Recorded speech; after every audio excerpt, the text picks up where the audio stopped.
ডেটাটা transmit হচ্ছে, that is the transmission media.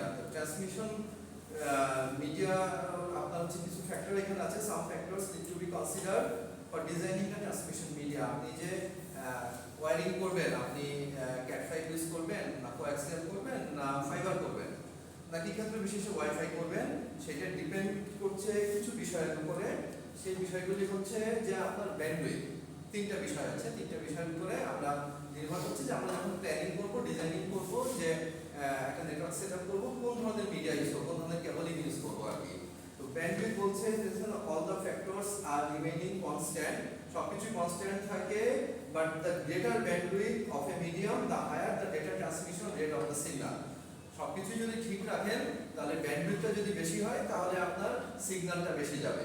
So bandwidth হচ্ছে একটা ফ্যাক্টর যেটা আমরা আমাদের এবং আমরা যেটা পে করি, যেটার জন্য যে আমরা ইন্টারনেটে অ্যাক্সেস করি, তার জন্য যে পেমেন্ট করি, আপনারা দেখবেন যে যেই স্পিডের লাইন নেন সেই স্পিডের জন্য পেমেন্টটা কম বেশি হয়। তো ওই যে স্পিডটা, ওইটাকে আমরা ব্যান্ডউইথ বলছি, ঠিক আছে। আরেকটা জিনিস আছে transmission impairment. Impairment is when the received signal is not identical to the transmitted one. Due to the transmission impairment, the quality of the signal will get destroyed due to this transmission impairment. মানে transmission impairment এর মধ্যে আমরা যখন signal send করি, সেই সিগন্যালটা কিছু data loss হয়ে যায়, কিছু ডেটা মাঝখান থেকে হারিয়ে যায়। এই যে ডেটাটা লস হয়ে যাচ্ছে, এটাকে আমরা ট্রান্সমিশনের ইম্পেয়ারমেন্ট বলছি। তাহলে আমাদের যখন ডিজাইনিং করবো তখন তাহলে আমরা এই ফ্যাক্টরগুলি চিন্তা করবো যে আমাদের ডিসটেন্স কতটা যাচ্ছে, সেই ডিসটেন্সের উপরে ডেটাটা কতটা লস হতে পারে, সেইটা চিন্তা করে আমরা কেবলিং করবো। মনে করেন যে আপনি এখান থেকে 1 কিলোমিটার দূরে আরেকটা স্টেশনে আপনি একটা রাউটার সেট করে ওখান থেকে আপনি কানেক্টিভিটি করবেন। তো এই 1 কিলোমিটার যদি আপনি ক্যাট5 কেবল দিয়ে নেন, ক্যাট6 কেবল দিয়ে নেন, তাহলে কি এটা যাবে? আমাদের তো ডিসটেন্সটা জানা আছে যে কতদূর পর পর রিপিটার দিতে হয় in case of different type of cables. Like ক্যাট6 এ আমরা কি করি 90 মিটার বলা হয়, সেফটি হচ্ছে 100 মিটার, বাট সেফটি হচ্ছে 90 মিটার বলা হয়। যে 90 মিটার পর পর আপনাকে একটা রিপিটার ইউজ করলে আপনি আগাইতে পারেন, বাট 1 কিলোমিটারের মধ্যে আমি কোথায় 9টা রিপিটার কেন লাগাবো? অন দ্য আদার হ্যান্ড আমরা যদি এক্ষেত্রে কোয়াক্সিয়াল কেবল ইউজ করি, কোয়াক্সিয়াল কেবলের রেঞ্জটা হচ্ছে অ্যারাউন্ড 300 মিটার। 300 মিটার পরে আপনাকে একটা রেজার অথবা রিপিটার এক্সট্রা কিছু দিতে হয়। বাট যদি আমরা ফাইবার অপটিক ইউজ করি সেক্ষেত্রে রেঞ্জটা অনেক বেশি হয়, depending on the thickness of the core. Fibre optic আবার বিভিন্ন রকম হয়, তার মাঝখানে যে ফাইবারটা থাকে, ফাইবারটা হচ্ছে ওটা থিকনেসের উপরে ডিপেন্ড করে যে এটা কত দূর ট্রান্সমিটটাকে স্মুথলি করতে পারবে। এটা আপনি 1000 কিলোমিটার পর্যন্ত হতে পারে, আর মোর দ্যান 1000 কিলোমিটার হতে পারে। এক কন্টিনেন্ট থেকে আরেক কন্টিনেন্ট, মানে মহাদেশের মধ্যে যখন ডেটা ট্রান্সমিট হয় সাবমেরিন কেবল দিয়ে, সাবমেরিন কেবলটা কি? সাবমেরিন কেবলটা হচ্ছে হাই থিকনেসের fibre optic cable. Fibre optic কেবলই বাট অনেক মোটা ভিতরে। আজকের ডিসকাশনের মধ্যে এই কেবলগুলিরই টাইপস এবং ওইটার ভিতরে কি আছে সেই জিনিসগুলি আসছে। আর থার্ড একটা হচ্ছে ইন্টারফারেন্স। ইন্টারফারেন্স মানে হচ্ছে যে বাধাপ্রাপ্ত হওয়া, ইন্টারফেয়ার করা। ইন্টারফেয়ার করা বুঝুন না, ইন্টারফেয়ার থেকে আসছে। যে interference is defined as the process of ডিসরাপ্টিং A signal when it travels over the communication medium on the addition of some unwanted signal। মানে আপনার সিগন্যালের সাথে আনওয়ান্টেড কিছু মিক্স হয়ে এই ইন্টারফারেন্স বাধাপ্রাপ্ত হচ্ছে। আমি একটা কথা বলছি, এটার মধ্যে মাঝখান থেকে আরেকজন একটা কথা বলা শুরু করে দিলেন, তাহলে কি হলো? দুইটা ভয়েসই একসাথে হয়ে একটা নয়েজ ক্রিয়েট হবে। তার মানে মেইন ভয়েসের সাথে অ্যাডিশনাল যে এক্সট্রা এটা থাকে, নয়েজগুলি থাকে, সেটাকেই আমরা ইন্টারফারেন্স হিসেবে বলছি। তাহলে আমার ডেটার শুদ্ধতা বা ইন্টিগ্রিটি দরকার। আমরা যখন ডেটা সেট করি আমার ডেটাটাই যেন যায়, এই ইন্টিগ্রিটিটা ঠিক রাখাটা একেবারে মাস্ট আর কি। কারণ আপনি ভুল ডেটা চাইবেন না যে আপনার ভুল ডেটা ট্রান্সমিট হোক অথবা আপনার ডেটার সাথে অন্য ডেটা মিক্স আপ হয়ে যাবে। আচ্ছা, এই ট্রান্সমিশন ইম্পেয়ারমেন্টের হচ্ছে কজগুলি কি কি আছে? আচ্ছা, এগুলিও মিডিয়ার জন্য আসলে দরকার নাই, আমরা এখান থেকে তারপরে অংশ দিয়ে করি। আপনার ট্রান্সমিশন মিডিয়ার ক্লাসিফিকেশনটা একটু দেখেন। ট্রান্সমিশনের ক্লাসিফিকেশনের মধ্যে আমরা ট্রান্সমিশন মিডিয়াকে মানে মাধ্যমটাকে, ট্রান্সমিশনের মিডিয়া মানে বুঝছেন তো, মাধ্যম যেটা দিয়ে যাচ্ছে, দুই ভাগে ভাগ করছি। একটা হচ্ছে গাইডেড, একটা হচ্ছে আনগাইডেড। গাইডেড মিডিয়াটার মধ্যে আবার ভাগ হচ্ছে আপনার কোয়াক্সিয়াল কেবল, ফাইবার অপটিক কেবল, টুইস্টার কেবল আপনার ইসের মধ্যে, গাইডেডের মধ্যে, ঠিক আছে। আর এর মধ্যে আবার আপনি কোয়াক্সিয়ালকে ভাগ করতে পারেন হচ্ছে বেস ব্যান্ড এবং ব্রডব্যান্ড হিসাবে। আর ফাইবার অপটিক তো ফাইবার অপটিকই, আর টুইস্টেড পেয়ারকে আপনারা আনশিল্ডেড এবং শিল্ডেড টুইস্টেড পেয়ার ভাগ করতে পারি। শিল্ডেড এই টুইস্টেড পেয়ারের মধ্যে আপনারা এটা তো কমনলি আমরা দেখি, এটার মধ্যে একটা শিল্ড থাকে, শিল্ড মানে কভার থাকে, দুইটা দুইটা করে জোড়া, সেই দুইটা জোড়াকে দুইটা তারের একটা পেয়ার, এরকম চারটা পেয়ার থাকে, তো ওই দুইটা পেয়ারকে আবার শিল্ড করে দেওয়া হয় যাতে একটার সাথে আরেকটা সিগন্যাল, কারণ আপনার মধ্যে তো কারেন্ট পাস হচ্ছে, মানে সিগন্যালটা তো অ্যাজ এ পালস যাচ্ছে, একটা তারের সাথে আরেকটা তার কারেন্ট কিন্তু পাস হওয়ার সম্ভাবনা থাকে, এই কারণে ইম্পেয়ারমেন্ট হয়। তো এই কারণে যদি শিল্ডটাকে আবার করে দেয়, মজবুত করে দেওয়া হয়, তাহলে কস্টিং বাড়ে কিন্তু জিনিসটা সেফ হয়, মানে বেটার কোয়ালিটি আসে। এই কারণে ওই টুইস্টেড পেয়ার কেবলের মধ্যে একটা হচ্ছে শিল্ডেড, একটা হচ্ছে আনশিল্ডেড। তাহলে আমরা যেটা ইউজ করি বেশিরভাগই দেখি এটার মধ্যে কি থাকে, একটা যেরকম কমলা কালারের কেবল দেখছেন, এর ভিতরে এরকম চার ডিভাইডার আছে, ডিভাইডারের চারপাশে 4 জোড়া তার থাকে। এখন এটাকে আরো চিপ বানানোর জন্য 2 জোড়া তার দেয়, 2 জোড়া তার দেয় যাতে খরচটা অর্ধেকে নেমে আসে। তা আমাদের অ্যাকচুয়ালি ট্রান্সমিট হতে কি 8টা তার লাগে? ট্রান্সমিট হতে 8টা তার লাগে না। যখন আমরা কেবল একটা টানছি, কেবল একটা টানার পরে আপনার ওই কেবলটাকে চেঞ্জ করাটা ডিফিকাল্ট, পুরো কেবলটাকে চেঞ্জ করা লাগছে। রাদার দেন যদি আমার ওই কেবলের মধ্যে এক্সট্রা 2-1টা কেবল থাকতো, তাহলে আমরা অল্টারনেট করে দিতে পারতাম। মনে করেন 3 নম্বর পয়েন্টটা, 3 নম্বর কেবলটা ফেল করেছে, আমার 7 নম্বর কেবলটা ফ্রি আছে, 7 আর 8 ফ্রি আছে, আমি 7 আর 8কে ওই 3 এর জায়গায় রিপ্লেস করতে পারি, মানে মাথার যে ক্লিপটা আছে, ক্লিপটা কেটে ওই জাস্ট এটাকে সর্টিংটা করে দিলেই হয়। এই কারণে বেশি ইউজ করা হয় যে একটা ফেল করলে অটোমেটিক আরেকটা দিয়ে যাবে আর কি। তো এই গাইডেড মিটার টাইপ টুইস্টেড পেয়ারে আমরা বলছিলাম যে the frequency range of twisted pair cable হচ্ছে 0 থেকে 3.5 কিলোহার্টজ পর্যন্ত। টুইস্টেড পেয়ারের মধ্যে আরো আছে হচ্ছে আনশিল্ডেড, যেটা বলছি সেটার মধ্যে ক্যাটাগরি পড়ে হচ্ছে cat 3, cat 4, cat 5e, 6 etcetera etcetera, এবং এই কেবলগুলির হচ্ছে আপনার কত হবে, কত ডেটা রেট কত হবে, কত স্পিডে 10 Mbps, 100 Mbps or 10 Gbps, সেটা নির্ভর করে এই ক্যাটের ভার্সনের ভ্যারিয়েন্টের উপরে। মানে পুরোনো ভ্যারিয়েন্টগুলিতে একটু কম স্পিডে ডেটা যেত, নতুনগুলিতে একটু বেশি স্পিডে যায়। তো টুইস্টেড পেয়ারের এই শিল্ডেড আনশিল্ডেডটা দেখবেন দু একটা অ্যাডভান্টেজ ডিসঅ্যাডভান্টেজ আছে, এবং তারপরে শিল্ডেড টুইস্টেড পেয়ার যেটাকে এসটিপি বলা হচ্ছে, এটারও হালকা কিছু ফিচার্স দেওয়া আছে, এবং একটা টেবিলের মাধ্যমে জাস্ট আপনাদের ইনফরমেশন দেবে, মুখস্থ করার কিছুই নাই। বাট এই মিডিয়াগুলি আমাদেরকে একটু দেখতে হবে। তারপরে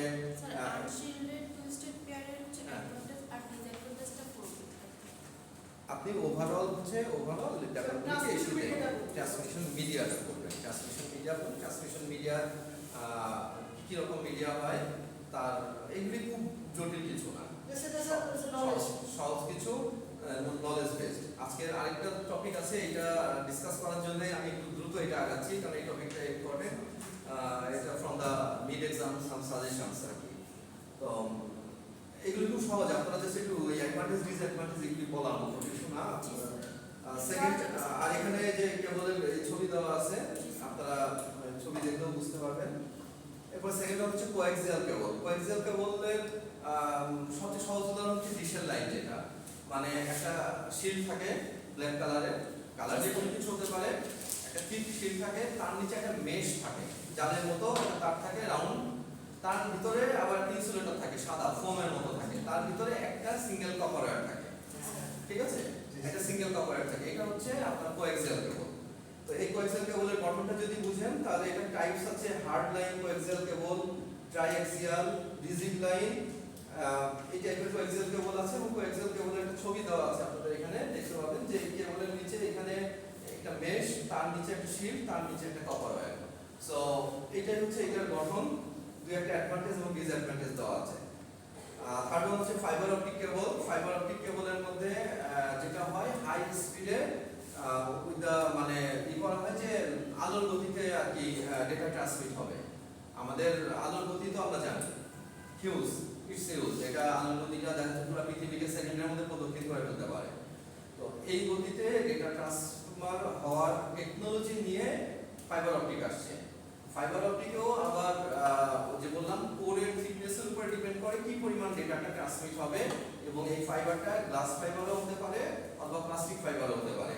তো আচ্ছা, আপনার ফাইবার অপটিক কেবলটাকে গ্লাস ফাইবার যদি হয় সেটাও আনব্রেকেবল টাইপের গ্লাস নয়, কারণ মাঝখান থেকে যদি ভেঙে যায়, মধ্যপথে কোথাও বেন্ড হয়, বেন্ড হলে তো গ্লাসটা ভেঙে যাবে, গ্লাসটা ভেঙে গেলে তো কোনো অসুবিধা। এই কারণে ওই টাইপেরই ম্যাটেরিয়াল দিয়ে তৈরি করা হয় যা বেন্ড হলেও জিনিসটা ভাঙবে না।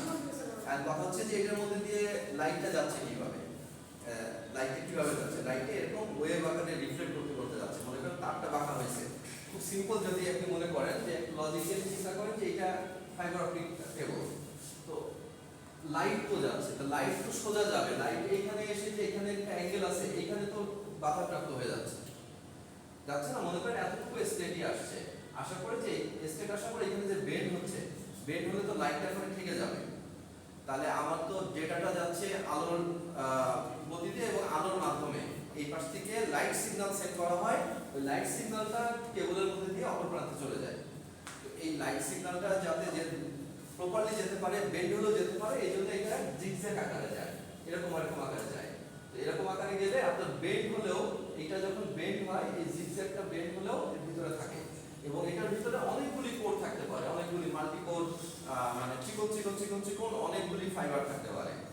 তো এই থিকনেসের উপরে ডিপেন্ড করে এবং কতগুলি কোর ওর ভেতরে আছে সেটার উপরে ডিপেন্ড করে এটা প্রাইস নির্ভর করে, প্লাস হচ্ছে আপনি কি পরিমাণ ডেটা বা কতগুলি লাইন দিতে পারবেন। আপনি একটাকে বলি আমি 20 জনকে লাইন দিব, 20টা আলাদা আলাদা কোম্পানিকে লাইন দেবো, একটা ফাইবার টানছি, তো একটা ফাইবারের মধ্যে যে 20টা তার আছে, 20টা তার আপনি 20 জনকে ইউজ করাতে পারবেন, ঠিক আছে? ইভেন একটা তার থেকে আপনি ওখানে রাউটার ইউজ করে ওটা থেকে সুইচের মাধ্যমে আলো ডিস্ট্রিবিউট করতে পারবেন। সো এই কারণে ফাইবার অপটিক কেবল যদি একটা টানা হয়, একটা থেকে মাল্টিপল পারপাস ইউজ করা যায়, যেটা কোএক্সিয়ালের ক্ষেত্রে আমরা ডেটা তো সেন্ড করতে পারছি, কিন্তু ওইটাকে ওই যে বললাম একটা ফাইবারের সমান কাজ করাতে পারবো, মাল্টিপল ফাইবারের মাল্টিপল কোরের সমান কাজ করাতে পারবো না। ফাইবার অপটিক কিভাবে কাজ করে যেটা বললাম এইটুকু লেখা আছে এখানে। ফাইবার অপটিক কেবলের মধ্যে কি থাকে দেখেন, যে একটা শিল্ড থাকে, তারপরে এখানে থাকে হচ্ছে একটা শক্ত মতো থাকে যাতে তারটা ছিঁড়ে না যায়, শক্ত দড়ির মতো থাকে, ওটা টাইনও ছিঁড়তে পারবেন না, ঠিক আছে? কেবলের মধ্যে খুব শক্ত একটা প্লাস্টিক টাইপের দড়ি থাকে যাতে তারটা ছিঁড়ে না যায়, অনেক বেশি স্ট্রেচ করা হলেও ছিঁড়ে যাবে না তারটা। তো সেটা থাকছে, তার ভিতরে একটা কভার থাকছে, তার ভিতরে যে দেখেন এই কোরগুলি আছে, এই যে একটা চিকন লাইন, এইটাকে আবার ম্যাগনিফাই করে দেখানো হয়েছে। এই যে গোলটা দেখছেন, এই গোলটা একটা চিকন লাইনকে ম্যাগনিফাই করলে এই রূপটা আসে। তার মানে প্রত্যেকটা যে ফাইবার ওইটার উপর একটা হালকা করে শিট দেওয়া থাকে, যাতে যেটা রেটা, তো এটা তো আলোর রে যাচ্ছে, রেটা একটা কেবল থেকে আরেকটার মধ্যে ঢুকে না যায়, মানে আমার ডেটা মিক্স আপ হতে দিব না, আমার আলাদা আলাদা ডেটা যাচ্ছে আলাদা আলাদা ফাইবার দিয়ে, মানে একটা কেবল ফাইবারের মধ্যে আলাদা আলাদা কোড দিয়ে যাচ্ছে। এই কোডটা মিক্স আপ না হওয়ার কারণে একটা উপরে, এটার উপরে একটা জ্যাকেট বলা হয়, এটাকে জ্যাকেট পরানো থাকে। তাহলে এর মধ্যে কি কি বেসিক এলিমেন্ট কি কি থাকে ফাইবার অপটিকে লেখা আছে এখানে, কোড থাকে, ক্ল্যাডিং থাকে এবং জ্যাকেট থাকে। দুই একটা অ্যাডভান্টেজ ডিসঅ্যাডভান্টেজ দেওয়া আছে, যেমন আমি জাস্ট কিওয়ার্ডগুলি বলি অ্যাডভান্টেজে, আপনারা ওই কিওয়ার্ডগুলির সাথে একবার যদি একটু ডিটেইল একবার করে রাখেন, আই হোপ যে লিখতে পারবেন। Not so difficult. Like the advantages are greater bandwidth in fiber optic, faster speed, longer distance, better reliability, thinner and sturdier. Sturdier হলো মজবুত, চিকন কিন্তু মজবুত। এই লাগে না, এইভাবে পাখা করতে গেলে লাগে। ওইটা থাকে। আর হচ্ছে এটা হলো গাইডেড, তারের মাধ্যমে করলেন, এখন তারের মাধ্যমে যেটা হবে দিস ইজ গাইডেড, তার ছাড়া যেটা হবে এটা হলো আনগাইডেড। আমরা যে ক্লাসিফিকেশনটা দেখছিলাম ওখানে ছিল প্রথম ক্যাটাগরি গাইডেড এক সাইড, আনগাইডেড এক সাইড। গাইডেডের মধ্যে ছিল 3 রকম তার, আর 3 রকম তারের মধ্যে আমরা হচ্ছে টুইস্টেড ট্র্যাকে করলাম শিল্ডেড আর আনশিল্ডেড, আর হচ্ছে কোএক্সিয়াল টু কোএক্সিয়ালি, আর ফাইবার অপটিকে করলাম হচ্ছে না ফাইবার অপটিকে আর হচ্ছে কোএক্সিয়ালকে করলাম হচ্ছে আমরা বেসব্যান্ড এন্ড ব্রডব্যান্ড, এই দুইটা আকারে, হচ্ছে ব্রডব্যান্ডের জন্য একটা বেসব্যান্ডের জন্য। আচ্ছা, আনগাইডেড এর মধ্যে আসছে আপনার রেডিও ওয়েভ। রেডিও ওয়েভের মাধ্যমে কি করছি, রেডিও ওয়েভ হচ্ছে একটা ট্রান্সমিশন যেটা ইলেকট্রোম্যাগনেটিক ওয়েভের মাধ্যমে কাজ করে এবং উইদাউট এনি ফিজিক্যাল মিডিয়াম, কোনো মাধ্যম লাগে না। যদিও আমাদের সিগন্যালটা বাতাসের মাধ্যমে আসে, বা বাতাসের মাধ্যমটাকে ছাড়াও আপনি যদি একদম ভ্যাকুয়াম একটা জায়গার একটা রুমের মধ্যে ট্রান্সমিট করতে চান এই আপনার আনগাইডেড ট্রান্সমিশন, সেটাও ট্রান্সমিট করা যায়। যেমন মনে করেন যে স্যাটেলাইটটা আছে মহাশূন্যে, অ্যাটমসফিয়ারের বাইরে, অ্যাটমসফিয়ারের উপরে, তাই না, স্যাটেলাইটগুলি থাকে। তো ওইখান থেকে আমাদের অ্যাটমসফিয়ারের পর্যন্ত আসছে এবং অ্যাটমসফিয়ার মানে বায়ুমণ্ডল ভেদ করে আমাদের টাওয়ারগুলিতে ধরতেছে, তাই না। স্যাটেলাইট থেকে যে সিগন্যালটা সেন্ড করা হয় বা রিসিভ করা হয় বা সেন্ড করা হয়, তো এই কারণে বলা হচ্ছে যে electromagnetic wave without use any physical medium. Therefore, it is also known as wireless transmission. সেই কারণে আনগাইডেড মিডিয়া, আনগাইডেড ট্রান্সমিশনকে ওয়্যারলেস ট্রান্সমিশন বলা হয়, মানে বোথ আর দ্য সেম। এবং unguided media, air is the media through which electromagnetic energy can flow easily. Air হচ্ছে একটা মাধ্যম যেটার মাধ্যমে ইজিলি হতে পারে। যদি আপনি একদম ভ্যাকুয়াম করে দেন তাহলে একটু বাধাপ্রাপ্ত হয়, সিগন্যালটা যায় না তা না, সিগন্যাল যাবে কিন্তু একটু বাধাপ্রাপ্ত হবে। বাট এটা এমনভাবে ডিজাইন যে এয়ার মিডিয়ামের মধ্যে হলে জিনিসটাকে প্রপারলি আপনার আসবে। তো দুই রকম ওয়েভের কথা বলা হচ্ছে, তিন রকম ওয়েভের কথা বলা হচ্ছে। ফার্স্ট ওয়ান হচ্ছে রেডিও ওয়েভ। রেডিও ওয়েভটা হচ্ছে এরকম, দেখেন যে radio wave the electromagnetic wave that are transmitted in all the directions of a free space. একটা ফ্রি স্পেসে সব ডাইরেকশনে যেতে পারবে রেডিও ওয়েভ। যেমন ট্রান্সমিটার থেকে ট্রান্সমিট করে, যে radio channel, TV channel transmit করে চারিদিকে, যত কিলোমিটার রেডিয়েশন দিবেন চারিদিকে ততটুকু যাবে। সো এটা হচ্ছে রেডিও ওয়েভ, যেটা ইলেকট্রোম্যাগনেটিক ওয়েভ এবং এটা transmitted all the directions. and the range হচ্ছে এটা ওয়েভের রেঞ্জ হচ্ছে 3 kilohertz to 1 kilohertz. In case of radio waves, sending and receiving antenna are not aligned, that is the wave sent by the sending antenna can be received by any receiving antenna। মানে align করা থাকে না, মানে কি আপনার ওই পয়েন্টের সাথে পয়েন্ট অ্যাঙ্গেল, এই আপনার টাওয়ারে যে রিসিভারগুলি থাকে এগুলি কিন্তু সব অ্যাঙ্গেল করে, মানে মনে করেন যে একটা গ্রামীণ ফোনের টাওয়ার, ওখানে যে অ্যান্টেনাগুলি আছে রিসিভার, ওই যে দেখেন গোল গোলগুলি, ওইগুলি কিন্তু সিগন্যাল রিসিভ করছে, ওইটার কিন্তু অ্যাঙ্গেলের হিসাবটা খুবই জরুরি। মানে ওইটা একটু এই অ্যাঙ্গেলে আছে, একটু 19-20 করলে সিগন্যাল কম বেশি হয়ে যাবে। এই জন্য বিভিন্ন সাইডে সিগন্যাল ক্যাচ করার জন্য থাকে, বিভিন্ন সাইডে সিগন্যাল ক্যাচ করবে এবং এক্সাক্ট অ্যাঙ্গেলটা ওখানে দিতে হয়, যেটা আমাদের যে রেডিও ওয়েভের ক্ষেত্রে বলা হচ্ছে যে রেডিও ওয়েভে লাগে না। কারণ আপনি একটা রেডিও স্টেশন থেকে একটা ওয়েভ ছাড়া হচ্ছে, ট্রান্সমিট করা হচ্ছে, সেই ট্রান্সমিটটা আপনি আপনার রিসিভারটা যে লোকেশনেই থাক আপনি কিন্তু রিসিভ করতে পারছেন। সো ওইটা লাগছে না, এটাকে বলা হয় ইউনিডাইরেকশনাল। যেটা আমরা এটার রেঞ্জ বলছিলাম হচ্ছে 3 কিলোহার্টজ থেকে 1 কিলোহার্টজ পর্যন্ত। এরপর আছে মাইক্রোওয়েভ, সেকেন্ড ক্যাটাগরি মাইক্রোওয়েভ। মাইক্রোওয়েভের মধ্যে দুই রকম হয়, একটা টেরিস্টেরিয়াল, একটা হচ্ছে স্যাটেলাইট মাইক্রোওয়েভ কমিউনিকেশন। টেরিস্টেরিয়াল মাইক্রোওয়েভ, একটা স্যাটেলাইট মাইক্রোওয়েভ। টেরিস্টেরিয়ালটা হচ্ছে আপনার 1 গিগাহার্টজ থেকে 1000 গিগাহার্টজ পর্যন্ত রেঞ্জে কাজ করে এবং এটা ট্রান্সমিশন মিডিয়া টেকনোলজি, যেটা ট্রান্সমিট করছে focused on beam of a radio signal from the ground based microwave transmission antenna to other ground based antenna থেকে আরেকটা অ্যান্টেনায় যাচ্ছে, সেইটার ক্ষেত্রে আমরা এই টেরিস্ট্রিয়াল মাইক্রোওয়েভ ইউজ করছি। এই সেম টেকনোলজিটা স্যাটেলাইটের ক্ষেত্রেও আসে, বাট স্যাটেলাইটের দুইটাই গ্রাউন্ড বেস থাকে না, আর হচ্ছে টেরিস্ট্রিয়ালটা দুইটা গ্রাউন্ড বেস থাকে, মানে আপনি ট্রান্সমিটও করছেন গ্রাউন্ড থেকে, রিসিভ হচ্ছে গ্রাউন্ডে। আর এই লজিকটা দুইটাই তো মাইক্রোওয়েভ। সো এই লজিকটা যখন আপনি স্যাটেলাইটে দিবেন, স্যাটেলাইট মাইক্রোওয়েভে যাবে, তখন স্যাটেলাইট থেকে আপনার অ্যাঙ্গেলে আসবে আর কি। কিছু কিছু ক্ষেত্রে দেখা যাচ্ছে স্যাটেলাইটের মুভমেন্টের সাথে মুভ করে আমার যে রিসিভিং ওইটাও মুভ করে, কিন্তু মানে আপনার স্যাটেলাইট তো ট্রাভেলিং যদি হয়, আর আমি যদি রিসিভিং স্টেশনটাকে ফিক্স রাখি, তাহলে ও যখন অ্যাঙ্গেল চেঞ্জ হয়ে যাবে তখন রিসিভিংটা একটু ডিফিকাল্ট হয়ে যায়। সো অ্যালাইন করা থাকে, মানে এটা ওয়্যারলেস হলো, যেমন আপনার ফোনের সাথে আপনার ওয়াইফাই রাউটার কানেক্ট করা, এই অ্যাঙ্গেলেও পাচ্ছেন আপনি। আপনি ওখানে চলে গেলে ডিসটেন্সের মধ্যে, মানে আমার রেঞ্জের মধ্যে থাকাকালীন আপনি ওই অ্যাঙ্গেলে চলে গেলেও ওই অ্যাঙ্গেলে অটোমেটিক সিগন্যাল, মানে চারিপাশেই সিগন্যাল দিচ্ছে, তো এই সিগন্যালটাকে অ্যালাইন করে নেয়। যে একটা অ্যাডভান্টেজ ডিসঅ্যাডভান্টেজ আছে,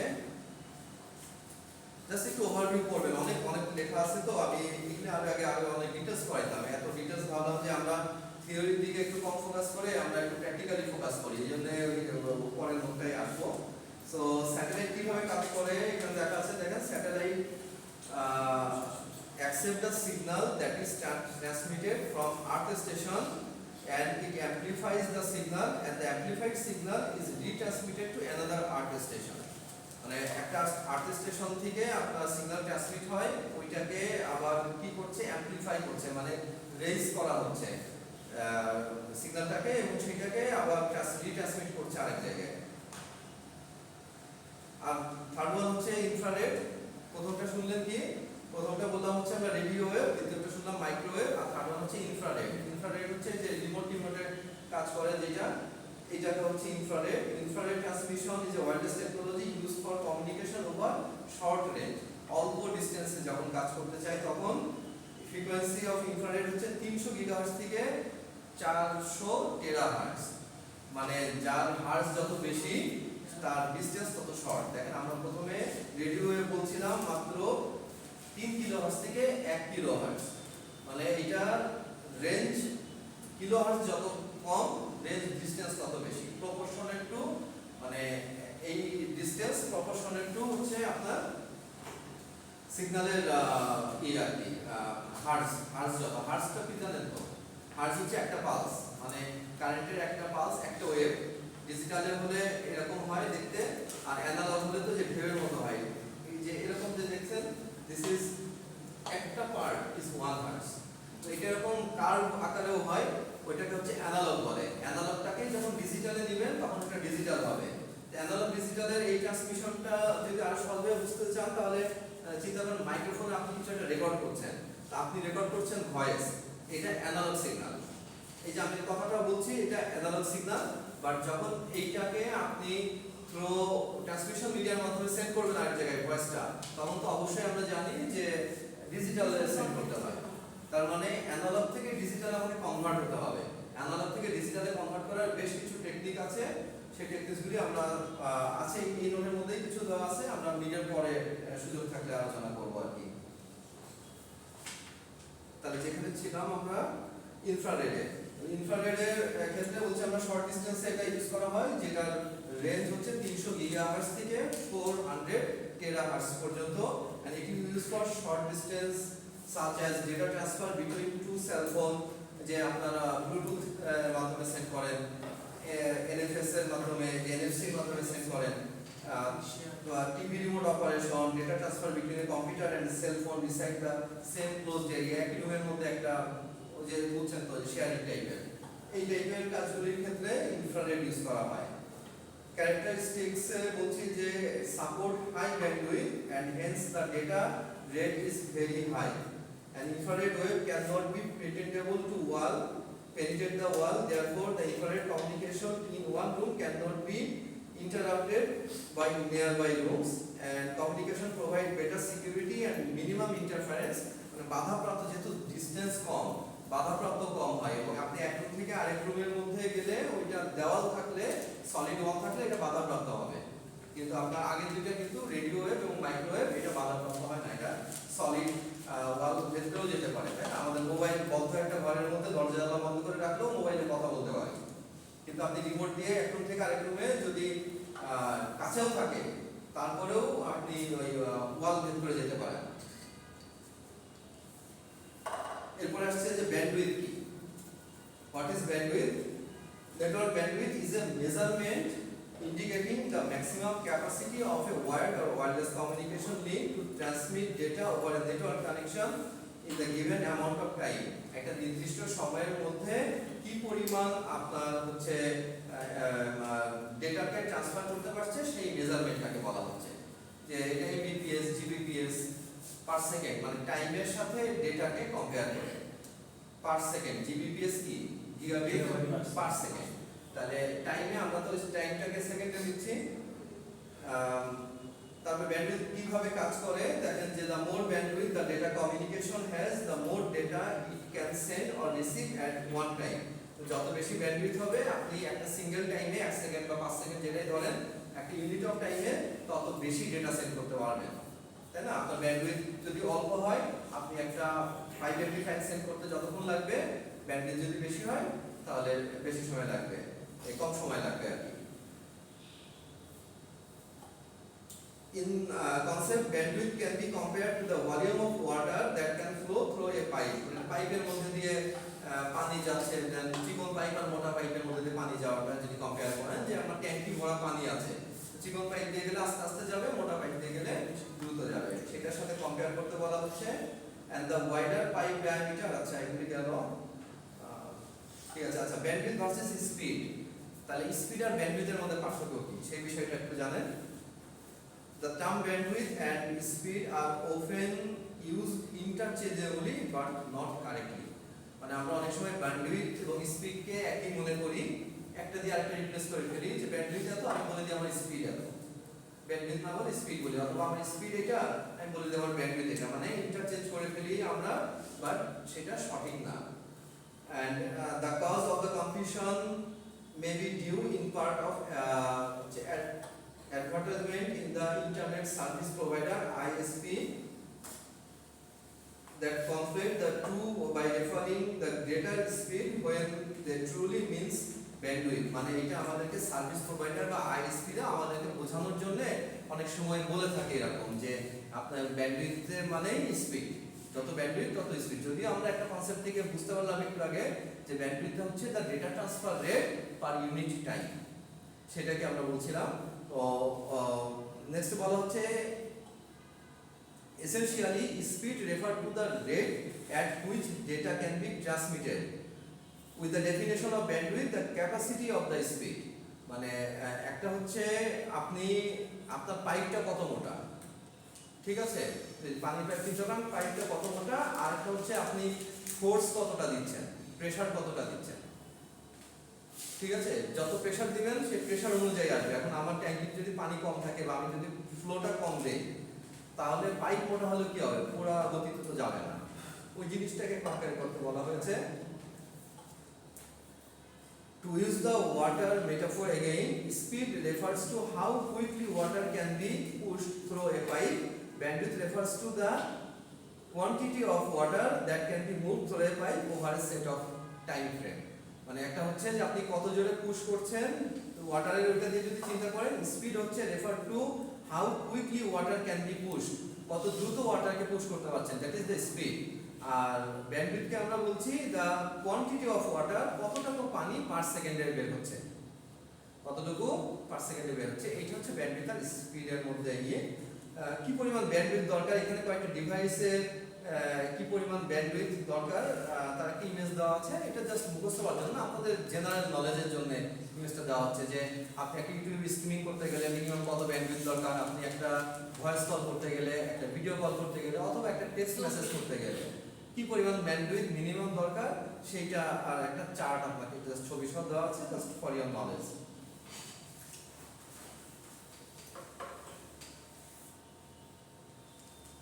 আচ্ছা, মোটামুটি তাহলে মিডিয়াটা আমরা বুঝতে পারলাম, যে না বাকি আছে, এটা পড়বো। কথা হচ্ছে যে আমরা মোটামুটি ট্রান্সমিশন মিডিয়াটা হচ্ছে ফিজিক্যাল লেয়ারের একটা বিষয়, যেখানে আমাদের কি হচ্ছে গাইডেড আনগাইডেড দুই রকম ট্রান্সমিশন মিডিয়া হতে পারে, তার কিছু ক্লাসিফিকেশন আছে, এবং টাইপস অফ কেবলস আমরা দেখলাম, এবং স্পিড এবং ব্যান্ডউইথের মধ্যে বিষয়টা কি পার্থক্য সেইটুকু আমরা জানলাম। আপনারা আরো একটু ডিটেইলসে জানবেন, to read this note thoroughly. Now আমি একটু ডিসকাস করতে চাই in some practical type questions. আজকে গুগল ক্লাসরুমে আপনাদের একটা ছোট শর্ট নোট দেওয়া হয়েছে, so if you please open that note, I will discuss from দেয়ার।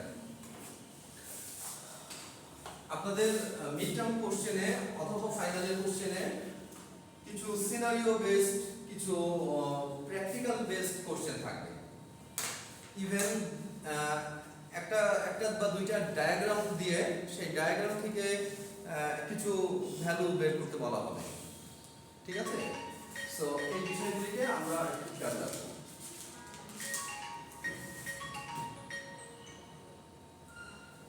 তো ফার্স্ট এক্সাম্পলটা দেখেন, ফার্স্টে আগে কোশ্চেনটা পড়ি, আমরা একটু বোঝার চেষ্টা করি। এখানে তিনটা এক্সাম্পল আপনাদের সাথে আজকে প্রেজেন্ট করা হয়েছে। তো ফার্স্ট ওয়ান বলছি, a new university building has admin department needing secure wired connection. আপনাদের কিছু জিনিস জানতে চাওয়া হবে, পরে আপনাকে কিছু রিকোয়ারমেন্ট ফার্স্টে বলা হচ্ছে। সো দ্য রিকোয়ারমেন্ট হচ্ছে যে admin department need secure wired connection. Admin department চাচ্ছে, তাদের চাহিদা হচ্ছে এটা, প্রত্যেক ডিপার্টমেন্ট চারটা চাহিদা দিচ্ছে, যে অ্যাডমিন ডিপার্টমেন্ট বলছে আমাকে নিরাপদ সিকিউর ওয়্যার্ড কানেকশন দিতে হবে। দ্বিতীয় হচ্ছে মানে আপনি ওয়্যার্ডের চেয়ে ওয়্যারলেস যে লেস সিকিউরিটি তো বুঝতেই পারছেন, কারণ ওয়্যারলেসের মধ্যে কোনো সিকিউরিটি নাই মাঝখানে। আপনি WPA2 ইউজ করা হয়, কিন্তু করলেও তার ভিতরেও আপনার সিকিউরিটি মানে এখানেও যে সিকিউরিটি প্রোটোকল ইউজ করা হয় না ওয়্যারলেসের মধ্যে তা না, করলেও তারপরেও এটার চেয়ে গাইডেড মিডিয়াটা অনেক সেফ, অনেক সেফ, বুঝছেন? মানে গাইডেড মিডিয়াতে তো শুধু তারের মাধ্যমে যাচ্ছে, মাঝখান থেকে যদি তার কেটে কেউ না ঢোকে অথবা মানে এক্সপার্ট হ্যাকিং এর মাধ্যমে দূর থেকে কোনো আপনার রাউটারকে হ্যাক না করে, তাহলে আপনার পর্যন্ত পৌঁছানো বা আপনার ডেটার মধ্যে ঢোকাটা সম্ভব না। কিন্তু ওয়্যারলেসটাকে করাটা অনেক বেশি ইজি। আর এই কারণে দেখেন আপনারা যে আইপি ক্যামেরাগুলি যেগুলি ওয়্যারলেস, এইগুলিকে খুব সহজেই হ্যাক করে ফেলে। তো টেকনিক্স আছে, বাট কম্পারেটিভলি ইজিয়ার আপনার ওয়্যারলেস মিডিয়াটাকে ক্র্যাক করা রাদার দ্যান ওয়্যার্ড। এই কারণে বলছি যে অ্যাডমিন চাচ্ছে আপনার কাছে সিকিউরড ওয়্যার্ড, ক্লাসরুম চাচ্ছে ওয়াইফাই যেরকম আমাদের আছে, server room hosting LMS and database server. LMS হচ্ছে লার্নিং ম্যানেজমেন্ট সিস্টেম। তো এটা এক ধরনের সার্ভার সিস্টেম, যে ওই সার্ভারের মধ্যে সব ধরনের লার্নিং প্ল্যাটফর্ম দেওয়া আছে। আপনারা বিভিন্ন যে অনলাইন প্ল্যাটফর্মে যে শিখেন এইরকম ব্যাপারটাকে LMS বলা হয়, যে অনলাইনে সব কিছু দেওয়া আছে, video, text, etcetera. Anyone can access with the username and password and read the content. তো সার্ভার রুম চাচ্ছে LMS এবং ডেটাবেস সার্ভার এটা চাচ্ছে সে, এবং a link to another branch campus. আরেকটা ব্রাঞ্চ ক্যাম্পাস বন্ধুদের আমাদের আরেকটা ব্রাঞ্চ ক্যাম্পাস আছে এরকম, ওখানেও একটা লিংক চাচ্ছে যে এখান থেকে কানেকশনটা যাবে যাতে এই নেটওয়ার্কেরই একটা পার্ট ওইটা হয়। মানে আপনারা দেখলেন যে আপনারা এখানে ওয়াইফাই যে পাসওয়ার্ড ইউজ করেন ওই ক্যাম্পাসে গেলেও সেম ওয়াইফাই পাসওয়ার্ড পাবেন, সেম নেটওয়ার্ক পাবেন, কোনো কিছু চেঞ্জ করতে হয় না। তার মানে এইটারই একটা পার্ট ওইটা, কিন্তু যদিও ওইটা একটা ডিসটেন্সে আছে। আপনাকে এবার এটা হচ্ছে আছে এইগুলি যা হচ্ছে, এবার আপনাকে প্রশ্ন করা হচ্ছে answer the following, recommend suitable device for each area. Suitable ডিভাইসের কথা বলেন, যেমন router, switch, AP, firewall. AP মানে জানেন? Assistant professor. এপি মানে হচ্ছে অ্যাক্সেস পয়েন্ট। এই যে বাইরে একটা গোল লাগানো আছে দেখছেন, যে দরজা দিয়ে বাইরে ছাদে অ্যাক্সেস পয়েন্ট। অ্যাক্সেস পয়েন্ট যেখান থেকে অ্যাক্সেস করা হয়, কে অ্যাক্সেস করছে? ইউজার অ্যাক্সেস করছে থ্রু ওয়্যারলেস। আচ্ছা, তাহলে আপনাকে বলছে recommend suitable device for each area. প্রত্যেক এরিয়া যে চারটে এরিয়ার কথা বলা হয়েছে, প্রত্যেক এরিয়ার সুইটেবল ডিভাইসের কথা বলবেন। তারপরে justify using VLAN in this setup. VLAN হচ্ছে ভার্চুয়াল ল্যান। আমরা যে ল্যান করছি ওই ল্যানটাকে ভার্চুয়ালি একটা কনসেপ্ট ক্রিয়েট করাটা হচ্ছে VLAN। লাইক মনে করেন এইটা একটা ক্লাসরুম, ক্লাসরুমের মধ্যে আমি চাচ্ছি যে সবাই যেন একসাথে মিক্স আপ হয়ে ক্যাওস না করতে পারে, এই জন্য প্রত্যেক রোকে আলাদা আলাদা ডিপার্টমেন্ট করে দিলাম। সবাই একসাথে, দেখে মনে হচ্ছে সবাই একসাথে, কিন্তু প্রত্যেক কলাম আলাদা। মানে এখানে যে সিরিজ এখানে সেই সিরিজই থাকবে, কিন্তু লজিক্যালি ওইটা মানে ফিজিক্যালি সব একসাথে বাট লজিক্যালি আলাদা। এটা হচ্ছে ভার্চুয়াল ল্যান। আর ফিজিক্যাল ল্যান মানে তো বুঝছেন যে আলাদা আলাদা ল্যান, ওইটাকে নিয়ে ওয়ান হচ্ছে, ওয়ান থেকে ম্যান হচ্ছে। তো এরকম ডায়াগ্রাম আপনাদের আসতে পারে, যে এরকম একটা ডায়াগ্রাম প্যাকেট ট্রেসারে যেরকম যে টপোলজি করেছে, টপোলজিতে বলা হলো যে এইখান থেকে এইটার মধ্যে কয়টা ওয়ান আছে, কয়টা ল্যান আছে। তারপরে এই অংশটাকে যদি সরায় দেওয়া হয় তাহলে কি হয়, এরকম কিছু অ্যানালিটিক্যাল কোশ্চেন আসবে, যেগুলো আপনারা এই টাইপের দু চারটা কোশ্চেন সলভ করলে পারবেন আশা করি। তারপরে আমাদের কাছে আরো চাওয়া হয়েছে সাজেস্ট এ সুইটেবল ওয়ান technology to connect the branch to campus. Connect technology to connect the branch campus মানে সেকেন্ড যে ক্যাম্পাস সেটাকে আমরা কানেক্ট করার জন্য কোন ওয়ান টেকনোলজি ব্যবহার করবেন, এটা আবার আপনাদের জানতে হবে, এটা আপনার নলেজ থাকতে হবে। And explain how Ethernet, Wi-Fi and WAN integrate into one end-to-end network. এই যে তিনটা টেকনোলজি ইথারনেট, ওয়াইফাই এবং ওয়ান, তিনটাকে একসাথে কি করে ইন্টিগ্রেট করবেন এন্ড টু এন্ড নেটওয়ার্কে। তো অ্যানসার করে দিয়েছি আমি। দেখেন রিকমেন্ডেড সুইটেবল ডিভাইসে বলা হচ্ছে যে অ্যাডমিন ডিপার্টমেন্ট কি বলছিল, সিকিউরড ওয়্যার্ড কানেকশন তারা চেয়েছিল। সিকিউরড ওয়্যার্ড কানেকশনের জন্য আপনাকে ইউজ করতে হবে manage layer 2 or layer 3 switch to secure wired access. আমরা যে সুইচগুলি লাস্টে দিন ইউজ করেছেন যেটি ছিল নন ম্যানেজেবল সুইচ, মানে আপনারা ওই সুইচের মধ্যে কানেকশন দিলেই কাজ করতো, দেখছেন না যে ওইখানে আর কোনো ঝামেলা হয়নি, কানেকশন দিয়েছেন এবং আইপি বসাইছেন, কাজ করেছে। নেক্সটে আমরা ডিএসসিপি শিখবো। ডিএসসিপি শিখলে ওই আইপিটাও আর কষ্ট করে বসাতে হবে না, আপনি শুধু ডিএসসিপির রেঞ্জ দিয়ে দেবেন, এত থেকে এতর মধ্যে আইপি সেট হবে, আপনার ওখানে যতগুলি ডিভাইস বসাবেন, ইভেন নতুন ডিভাইস অ্যাড করবেন, ওই রেঞ্জের মধ্যে থেকে অটোমেটিক আইপি সাবনেট মাস্ক সব নিয়ে নেবে। এটা হলো ডিএসসিপির কাজ। আচ্ছা যাই হোক, তাহলে আপনাকে লেয়ার 2 সুইচ আবার দুই রকম হয়, এটা প্রিভিয়াসলি ডিসকাস করেছিলাম যে টু টাইপ অফ সুইচ হয়, একটা হচ্ছে ম্যানেজেবল সুইচ, একটা নন ম্যানেজেবল সুইচ, এবং একটা লেয়ার 2 সুইচ, একটা লেয়ার 3 তে কাজ করা সুইচ। লেয়ার 2 লেয়ার 3 হচ্ছে ওএসআই মডেলের লেয়ারের কথা বলা হচ্ছে। তারপরে তাহলে আপনাকে বলছে যে ম্যানেজড লেয়ার সুইচ ইউজ করতে হবে। তারপরে বলছে add firewall rules to protect administrative traffic. আপনি যেহেতু সিকিউর চাচ্ছেন, দ্যাটস ওয়াই ফায়ারওয়াল ইউজ করতে বলা হয়েছে। অ্যাডমিনিস্ট্রেটিভ যে ট্রাফিক আছে, মানে ডেটা আদান প্রদান হবে, সেটাকে করার জন্য আর কি, রুল করার জন্য। রুল করা মানে হচ্ছে কিভাবে পরিচালিত হবে সেই পদ্ধতি বলে দেওয়া। আমরা দেখেন যে আমাদের উইন্ডোজে তো আপনারা কমন ইউজ করেন, উইন্ডোজের কন্ট্রোল প্যানেলের মধ্যে ঢুকে ফায়ারওয়াল একটা অপশন আছে, কখনো ঢুকছেন? না ঢুকলে ঢুকে ওইটা ঘাটাঘাটি করবেন, ওর মধ্যে দেখবেন ইনবাউন্ড আউটবাউন্ড আছে, মানে কোথা থেকে আসতে পারবে, কোথা থেকে যেতে পারবে বা পারবে না, তার একটা লিস্ট করা থাকে, কাকে কাকে বার করে দেওয়া আছে। যদি আপনি google.com কে ওখানে অ্যাড করে দেন, তাহলে google.com এ আপনি ঢুকবে না, বাকি সব জায়গায় ঢুকবে। আপনি দেখবেন ইন্টারনেট আছে, সবই আছে, বাট google.com এ ঢুকতেছে না। তো ইনবাউন্ড আউটবাউন্ড করে দেওয়া যায়, ফায়ারওয়াল থেকে এগুলি সেট করে দেওয়া যায়। ইভেন কোনো সাসপিসিয়াস ওয়েবসাইট এইগুলি আসলে ওইগুলিকেও অটোমেটিক অ্যাড করে দেওয়া যায়। তো এটা বেসিক্যালি সিস্টেম অ্যাডমিনের কাজ। He or she will decide যে কোন কোন সাইটগুলিকে অ্যাক্সেস করতে দেওয়া হবে, কোনগুলিকে দেওয়া হবে না।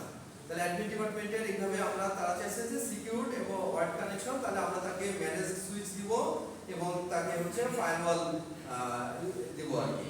তারপর ক্লাসরুম ওয়াইফাই চাচ্ছে, সেখানে আমরা এন্টারপ্রাইজ গ্রেডেড অ্যাক্সেস পয়েন্ট, এই যে বোর্ডগুলি দেখছেন, এটা এন্টারপ্রাইজ গ্রেডেড অ্যাক্সেস পয়েন্ট, মানে লার্জ লেভেলে কাজ করবে এরকম অ্যাক্সেস পয়েন্ট, যেখান থেকে হিউজ কানেকশন নিতে পারবেন। আপনি একসাথে 2-300 স্টুডেন্ট কানেক্ট করতে পারবেন।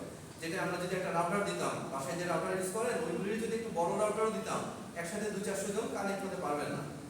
কিন্তু এইগুলিতে, এন্টারপ্রাইজগুলিতে কি হচ্ছে, more people's or more lines can connected through wireless. ক্লাসরুমে যে ওয়াইফাই আছে, এখানে ইনস্টল করব আমরা enterprise grade access point with centralised control support, এবং access point should support dual band, মানে 2.4 এবং 5 GHz দুই রকম ব্যান্ড হয়। এই ডুয়াল ব্যান্ডটি আপনি দেখবেন অনেক সময় ডিভাইসের গায়ে লেখা থাকে ডুয়াল ব্যান্ড। তো ডুয়াল ব্যান্ড, একটা ব্যান্ড হচ্ছে 2.4 GHz এ কাজ করে, আর একটা ব্যান্ড হচ্ছে 5 GHz এ কাজ করে। তো দুইটা ব্যান্ডই সাপোর্ট করে এইরকম অ্যাক্সেস পয়েন্ট যেন আমরা ইউজ করি, সেটা বলা হচ্ছে। যেটা WPA3 সিকিউরিটি থাকবে। WPA3 হচ্ছে লেটেস্ট সিকিউরিটি। ফার্স্টে WPA ছিল, WPA এর পরে WPA2 আসছে, যেটা মোস্ট অফ দ্য ডিভাইসেসে পাওয়া যায়, আর লেটেস্ট ডিভাইসেসগুলিতে এখন WPA3 ইমপ্লিমেন্ট করা থাকে। এই কারণে লেটেস্ট ডিভাইসগুলির দাম একটু বেশি হয়। কেন? কারণ এর মধ্যে সিকিউরিটি বিষয়গুলিকে আপডেটেড করা থাকে। এবার সার্ভার রুমে আসেন, যেখানে আপনাকে LMS এবং ডেটাবেস চলবে আপনার। সেখানে বলা হচ্ছে use a core layer 3 switch, enterprise router and hardware firewall. এখানে আর সফটওয়্যার ফায়ারওয়াল না দিয়ে একদম ডিরেক্টলি হার্ডওয়্যার ফায়ারওয়াল দিতে বলা হয়েছে, যেহেতু এটা সার্ভার সেফ এন্ড সিকিউর রাখার জন্য। তারপরে বলা হচ্ছে ইউজ ইউপিএস। ইউপিএস মানে তো যে জানেন, যেগুলো যে কারেন্ট বন্ধ হলে সাথে সাথে ফেল করে না, কারেন্ট ফেল করে না। UPS and rack mounted switches for reliability. Rack mount হচ্ছে এরকম আলমারির মতো তার থাকে, যেখানে সুইচগুলি সুন্দর মতো সেট করা থাকে। আলমারির মতো কেবিনেট, যেখানে সুইচগুলি লেয়ারে লেয়ারে একটার পর একটা সেট করা থাকে, নড়াচড়া হবে না, খুলে যাবে না, বেকাতারা হবে না, এরকম ওটা ফিক্স করে স্ক্রু দিয়ে টাইট করে আটকানো থাকে। তো সব সার্ভার রুমে এরকম সুইচ থাকে, মাল্টিপল সুইচ থাকে। মাল্টিপল সুইচগুলিকে ইউপিএস এবং র‍্যাক দিয়ে আপনার কানেক্ট করতে বলা হয়েছে, যাতে ইন্টারাপ্ট না হয়। কারণ সার্ভার যদি ইন্টারাপ্ট হয় পাওয়ার ফেলের কারণে, তাহলে যারা সার্ভিস দিচ্ছে সবাই তো ফেল করে যেতে পারে। আর ব্রাঞ্চ ক্যাম্পাস লিংকে কি করবেন আপনি, requires a router that support WLAN technology, যেমন MPLS। MPLS এর ফুল ফর্ম হচ্ছে multi protocol level switch. Multi protocol লেভেলের যে সুইচ, সেটা ইউজ করতে বলা হচ্ছে। VPN, ভার্চুয়াল প্রাইভেট নেটওয়ার্ক, এবং ফাইবার, এই টাইপের জিনিসগুলো ইউজ করতে বলা হয়েছে। আপনারা এক ব্রাঞ্চ থেকে যদি আরেক ব্রাঞ্চে যাবেন, ডিসটেন্স, সো ফাইবার থাকবে, আপনার এই যে মাল্টি প্রোটোকল লেভেল সুইচ থাকবে এবং ভার্চুয়াল প্রাইভেট নেটওয়ার্ক এই টাইপের ওয়ান টেকনোলজি ইউজ করতে বলা হচ্ছে। সেকেন্ড হচ্ছে add firewall for secure inter campus traffic, এক ক্যাম্পাস থেকে আরেক ক্যাম্পাসের ট্রাফিকটাকে আরো সিকিউর করার জন্য এখানে ফায়ারওয়ালের কথা বলা হয়েছে, বাট এটা সফটওয়্যার ফায়ারওয়াল হতে পারে। বাট ডেটাবেস সেকশন যেখানে, সেখানে আপনাকে সফটওয়্যার ফায়ারওয়ালের পাশাপাশি হার্ডওয়্যার ফায়ারওয়ালকে রেকমেন্ড করা হচ্ছে। বিকজ আপনারা যদি উইন্ডোজ সার্ভার বা এই ধরনের কোনো সার্ভার সফটওয়্যার দেখেন, ওইটার মধ্যেও ফায়ারওয়াল আছে। উইন্ডোজের যদি নর্মাল ভার্সনে ফায়ারওয়াল থাকে, তাহলে সার্ভার ভার্সনে তো অবশ্যই থাকবে, কারণ সার্ভার ভার্সন সেই ইউজ করবে যে সার্ভার কাজ করতে চায়। আচ্ছা, এটা ছিল 4টা কোশ্চেন ছিল আপনার। রেকমেন্ড সুইটেবল ডিভাইস, তার অ্যানসার দিলাম। 4 ডিপার্টমেন্টে রেকমেন্ড সুইটেবল ডিভাইস। এবার বি নম্বর কোশ্চেনে বলেছিল যে justify using VLANs in this setup. এই সেটআপের মধ্যে ভিল্যান যে ইউজ করবেন তার জাস্টিফিকেশন কি? তো আমরা বলছি সেপারেট করতে পারি আমরা ভিল্যানের মাধ্যমে। কি করতে পারি? সেপারেট করতে পারি অ্যাডমিন, স্টুডেন্ট, সার্ভার এবং ওয়াইফাই ট্রাফিক। এইগুলিকে আলাদা আলাদা করার জন্য আমরা তো মেন একটা লাইন নিব, ব্রডব্যান্ড লাইন, সেটা কিন্তু ডিস্ট্রিবিউট করব। তো ডিস্ট্রিবিউট করার জন্য আমি আলাদা আলাদা পয়েন্টের স্পিড, ব্যান্ডউইথ যেটাই বলেন, এইগুলি তো আমি আলাদা আলাদা রাখবো। তো সেই কারণে বলা হচ্ছে যে সেপারেট করবো আমরা অ্যাডমিনকে আলাদা, স্টুডেন্ট গ্রুপটাকে আলাদা, সার্ভারকে আলাদা এবং ওয়াইফাই ট্রাফিক যে শুধুমাত্র অ্যাক্সেস পয়েন্ট, সেইখানে কি পরিমাণ ট্রাফিক দেওয়া হবে সেটাকে আমরা সেপারেট করে দিব। তারপর improve security by isolating sensitive data, admin এবং সার্ভার রুম, এই দুই জায়গায় সেনসিটিভ ডেটা থাকে, এটাকে আমরা সিকিউরিটি ইমপ্রুভ করব। Reduce broadcast traffic and improve performance, ব্রডকাস্টের ট্রাফিকটাকে রিডিউস করব যাতে পারফরম্যান্স বাড়ে। আর হচ্ছে ইজিয়ার নেটওয়ার্ক ম্যানেজমেন্ট করব যাতে স্কেলেবিলিটি অ্যাক্রস মাল্টিপল ফ্লোর বা বিল্ডিং এর মধ্যে সহজেই কম বেশি করা যায়। মনে করেন আমার ল্যাবে এখন 10টা পিসি আছে, আরো 5টা পিসি ইনক্রিজ করব, এটাকে বলা হয় স্কেল করা। তাহলে স্কেলেবিলিটি যেন বাড়ে সেটা করব, এই কারণে ভিল্যান দরকার। থার্ড কোশ্চেনটা ছিল সাজেস্ট এ সুইটেবল ওয়ান টেকনোলজি। ওয়ান টেকনোলজির ক্ষেত্রে আমরা সুইটেবল ইউজ করব হচ্ছে যে বললাম এমপিএলএস। ওয়ান টেকনোলজির মধ্যে এটা নাম মনে রাখবেন, এমপিএলএস এর ফুল ফর্ম হচ্ছে মাল্টি প্রোটোকল লেভেল সুইচিং, যেটা ওয়ান টেকনোলজির মধ্যে বেস্ট টেকনোলজি হিসাবে জেনে রাখবেন। আপনারা যদি কোশ্চেন করা হয় যে বেস্ট ওয়ান টেকনোলজি কোনটা, আপনারা বলবেন যে এই যে এমপিএলএস যেটা দিয়েছি, এমপিএলএস হচ্ছে বেস্ট ওয়ান টেকনোলজি। পান্নাই কি নোট? আচ্ছা, এছাড়া ইউজ করতে পারেন metro ethernet or site to site VPN over fibre. MPLS টা কি? এমপিএলএস এ হচ্ছে এটা রিলায়েবল, লো ল্যাটেন্সি এবং সিকিউর। ল্যাটেন্সি কম হচ্ছে এবং সিকিউর, নিরাপদ থাকছে। আর মেট্রো ইথারনেট যেটা high speed fibre between campuses. আর ভিপিএন যেটা cost effective if fibre internet already exist. যদি আপনার ইন্টারনেট অলরেডি এক্সিস্ট থাকে তাহলে আপনি ভিপিএন ইউজ করতে পারেন। ভিপিএন বিভিন্ন রকম সফটওয়্যার পাওয়া যায়, সেই ভিপিএন এর মাধ্যমে আমরা নিজেকে হাইড রেখে আমরা ডেটা ট্রান্সমিট করতে পারি যাতে নেটওয়ার্কটা সিকিউর থাকে। যে কোন পয়েন্ট থেকে আসছে, দেখা গেল যে অ্যাডমিন থেকে কোনো ডেটা আসছে, ওইটাকে হ্যাক করার জন্য বেশি থাকতে পারে, ইন্টারেস্ট থাকতে পারে, কারণ ওটা কেউ হ্যাক করবে, তাহলে তার ইন্টারেস্ট থাকবে যে ক্লাসরুম ওয়াইফাইকে হ্যাক করাচ্ছে, অ্যাডমিন বা সার্ভার একে হ্যাক করা। তাহলে আমি যদি ভিপিএন এর মাধ্যমে সার্ভারের মতোই চলবে, কিন্তু বাইরের লোক ওটাকে বুঝবে না সার্ভার। যেমন আমি বাংলাদেশে বসে অ্যাক্সেস করছি, আমার আইপি অ্যাড্রেস দেখাচ্ছে বিদেশে অন্য কোনো দেশ, তাহলে তো আমাকে ট্রেস করতে পারছে না। মনে করেন আমাকে হ্যাক করবে, আমার লোকেশনকে হ্যাক করবে, তাহলে আমার আইপি অথবা আমার কোনো কিছুই তো রিয়েল পাচ্ছে না, আইপি তো চেঞ্জ হয়ে যাচ্ছে। That's why using the VPN. আর 4 নম্বরে বলা হচ্ছে যে explain how ethernet, wifi and ওয়ান integrate to end to end network. যেখানে বলা হচ্ছে কিভাবে ইন্টিগ্রেট হবে, একত্রিত হবে কিভাবে। দেখেন যে devices include the building connecting using ethernet মানে ওয়্যার অথবা wifi wireless, both connect to switch and APs which forward traffic to the core router, and the router sends inter-campus and external traffic through one link and all 3 layers from a single end-to-end path. পাথটা কেমন হবে দেখেন, যে wire বা wireless থেকে আপনার যাবে switch বা রাউটারে, switch router থেকে যাবে ফায়ারওয়ালে, ফায়ারওয়াল থেকে যাবে ওয়ান থেকে যাবে রিমোট ক্যাম্পাসে। তাহলে এই পথে আপনার যদি যায় তাহলে ইন্টিগ্রেট মানে একত্রিত আপনার ইথারনেট, ওয়াইফাই এবং ওয়ান কিভাবে একত্রিত হলো সেটা আমরা এখানে বলতেছি যে এই তিনটা লাইনে, চারটা লাইনের মধ্যে সেটা বলেছি। এটা ছিল একটা কোশ্চেন। সেকেন্ড কোশ্চেনে আসি। থ্রুপুট কি, ডিলে কি এন্ড পারফরম্যান্স কি? ফার্স্টে তাহলে আগে জেনে নেন থ্রুপুট কি। থ্রুপুট হচ্ছে যে the actual amount of data যেটা successfully delivered per second. Successfully delivered, not only যে প্রতি সেকেন্ডে কতটুকু ডেটা অ্যাকচুয়ালি ডেলিভার্ড হয়েছে সেটা ক্যালকুলেশনের জন্য ফর্মুলা আছে। আমরা এখনই সেই ফর্মুলা দেখব। তাহলে থ্রুপুটের এটা হচ্ছে দ্য র ডেটা রেট এবং তার সাথে মাল্টিপল করবেন সাকসেস রেট। আসেন আমরা একটা প্র্যাকটিক্যাল প্রবলেম থেকে দেখি। একটা company uses cloud based application, the link performance is, একটা কোম্পানি ক্লাউড বেসড অ্যাপ্লিকেশন চালায়, ঠিক আছে? তাদের হচ্ছে পারফরম্যান্সের মধ্যে আমাদের বলছে যে র ব্যান্ডউইথ আছে তার 150 mbps। সে যে ইন্টারনেট লাইন দিচ্ছে এটা হচ্ছে র ব্যান্ডউইথ, দেখেন লেখা আছে 150 mbps, ইউজেবল ব্যান্ডউইথ 80%। তাহলে অ্যাকচুয়ালি আমি কত পাচ্ছি? অ্যাকচুয়ালটা যখন হিসাব করবেন তাহলে হচ্ছে ব্যান্ডউইথের এফিসিয়েন্সি হচ্ছে ওই 150 mbps গুণ 80%, মানে আপনি অ্যাকচুয়ালি পাচ্ছেন 120 mbps। আপনাকে 150 mbps এর লাইন দেওয়া হয়েছে বাট এফিসিয়েন্সি 80%, কোশ্চেনে বলে দেওয়া আছে। তাহলে অ্যাকচুয়াল ব্যান্ডউইথ হচ্ছে 150 এর 80%, দ্যাট ইজ 120 mbps।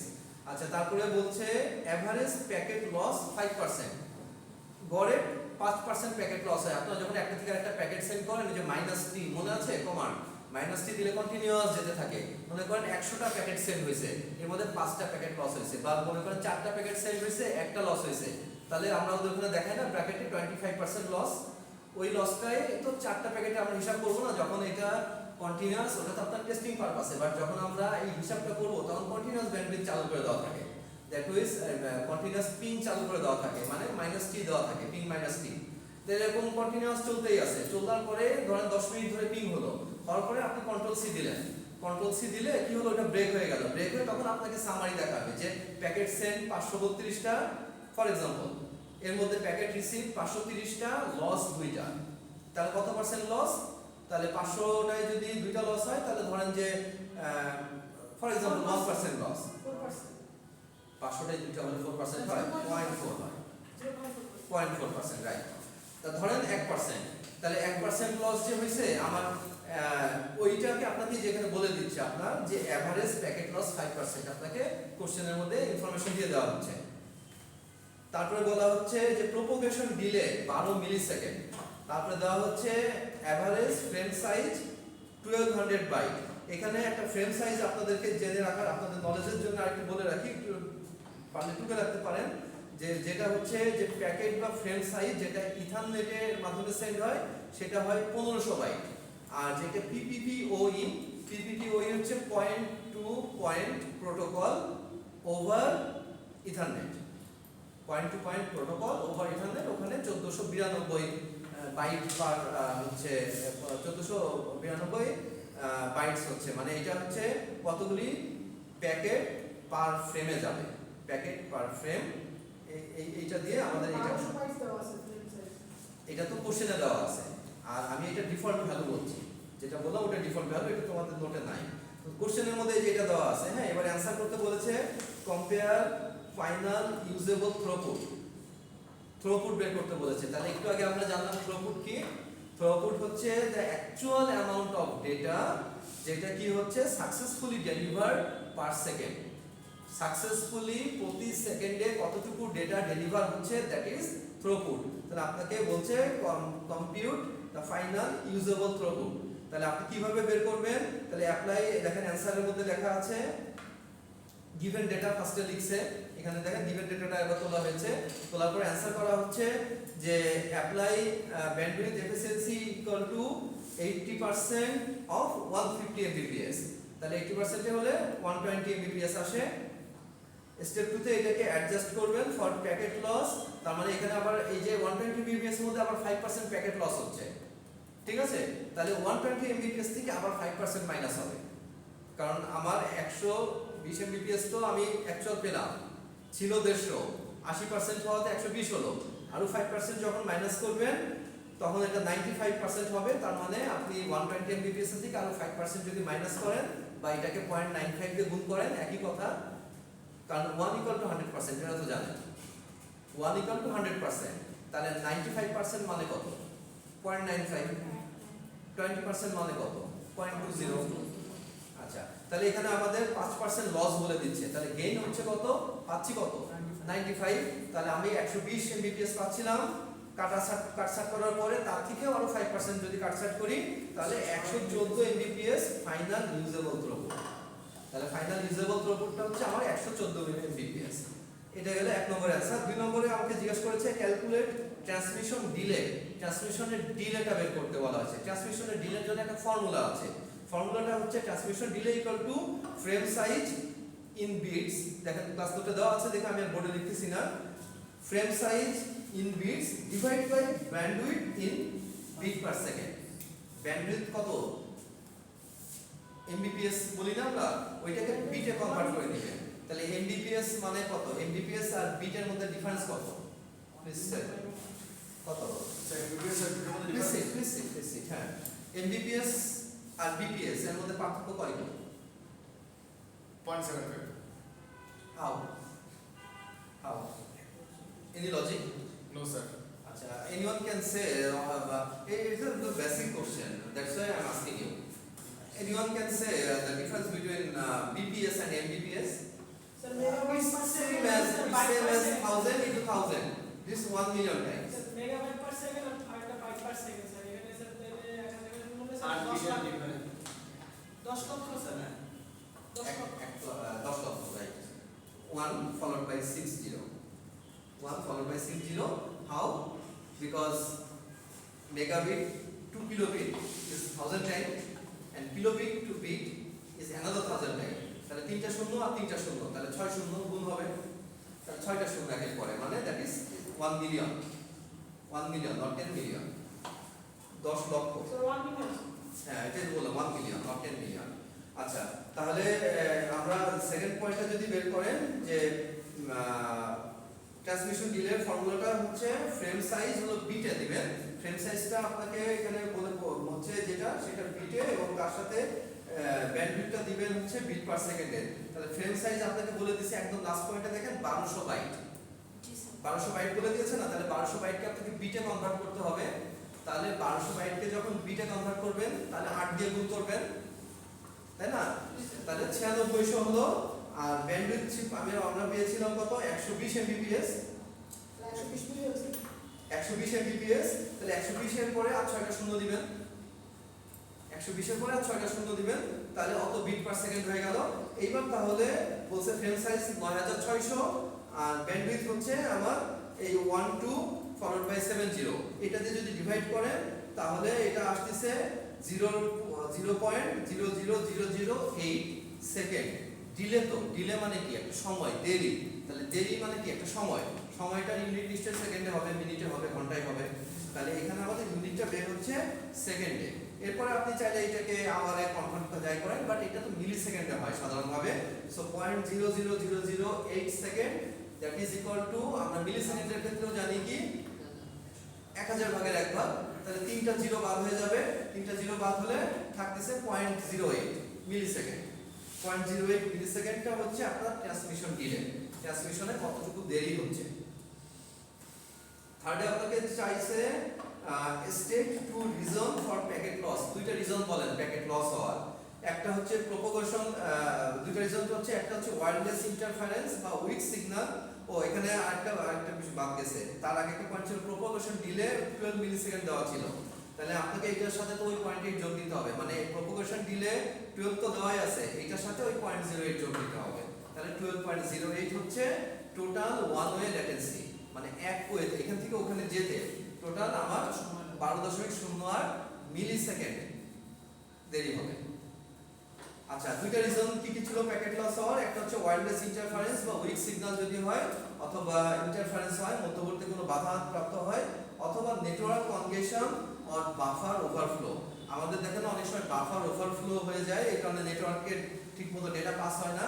তখন আমাদের কি করতে হয়? বাফারকে ক্লিয়ার করে দিতে হয়, ক্যাশ ক্লিয়ার করে দিতে হয়। এই টাইপের আসে। আদার অ্যাকসেপ্টেবল হতে পারে ফল্টি হার্ডওয়্যার। দুইটা রিজন বলা হয়েছে, তো আপনাকে এই দুইটা তো মেন বললেনই। এছাড়া আরো যদি আপনি তিনটা রিজন বলতে বা চারটা রিজন বলতে বলতো, তাহলে আপনি আরো বলতে পারতেন ফল্টি হার্ডওয়্যার, হার্ডওয়্যারের দোষ থাকলে, লং ডিসটেন্স লিংক, লিংকের ডিসটেন্স বেশি হয়ে গেছে, একটা থেকে আরেকটা পয়েন্টের লিংকের ডিসটেন্স বেশি হয়ে গেছে, এছাড়া নয়েজ অ্যাড হয়েছে, মধ্যবর্তীতে নয়েজ অ্যাড হয়েছে, এটসেট্রা এটসেট্রা পয়েন্ট হতে পারে। ফোর্থ ওয়ান কোশ্চেনে বলা হয়েছে যে টু পারফরম্যান্স ইমপ্রুভমেন্ট মেথড। এই যে এখানে যে আপনার পারফরম্যান্সটা দেখছেন, এটাকে ইমপ্রুভ করার জন্য দুইটা মেথড বলেন। তো এক নম্বর হতে পারে QoS, মানে quality of service. QoS to prioritize cloud traffic, quality of service দিয়ে আপনি কি এটা ক্লাউড ট্রাফিকে প্রায়োরিটাইজ করতে পারেন, মানে ক্লাউড ট্রাফিককে প্রায়োরিটাইজ দিতে পারেন। দুই হচ্ছে upgrade to better bandwidth or reduce packet loss by reliable router or AP, মানে ভালো মানের রাউটার বা অ্যাক্সেস পয়েন্ট ইউজ করে আপনি প্যাকেট লস 5% কেন থাকবে, প্যাকেট লসকে জিরোতে আনার চেষ্টা করবেন এবং ব্যান্ডউইথটাকেও বাড়ানোর চেষ্টা করবেন। ব্যান্ডউইথ আপনার, কারণ আপনি তো দেখছেন ওটা প্রপোর্শনাল, ব্যান্ডউইথ যদি 150 না হয়ে 1500 হতো তাহলে তো আপনার ডিলে এত হতো না। তাহলে ব্যান্ডউইথকে বাড়ানোর চেষ্টা করব এবং হচ্ছে ভালো হার্ডওয়্যার দেওয়ার চেষ্টা করব। স্যার ডিলে তো হতো না স্যার, ডিলে হতো কিন্তু অনেক ক্ষুদ্র হতো। হ্যাঁ ওই তো একটা একটা ভ্যালু তো আসতো, সেটাই সময়টা অনেক কম হতো। এইটাই আদার অ্যাকসেপ্টেবলের মধ্যে আপনি বলতে পারেন যে পয়েন্ট হতে পারে রিডিউস ইন্টারফারেন্স, বাধাপ্রাপ্ততা কমাইতে হবে, অপটিমাইজ MTU, MTU মানে হচ্ছে ম্যাক্সিমাম ট্রান্সমিশন ইউনিট, মানে প্রত্যেক মানে প্যাকেট পার ফ্রেম, এইটা হচ্ছে maximum transmission unit.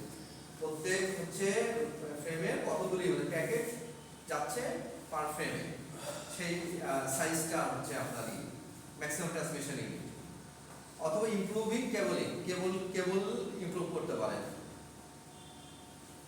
Third and last problem, subnetting এবং নেটওয়ার্ক ডিজাইন নিয়ে একটা কোশ্চেন আছে। মনে করেন একটা হসপিটাল রিসিভ নেটওয়ার্ক, একটা হসপিটালকে আমি এইটা একটু জাস্ট আইপিটা লিখি।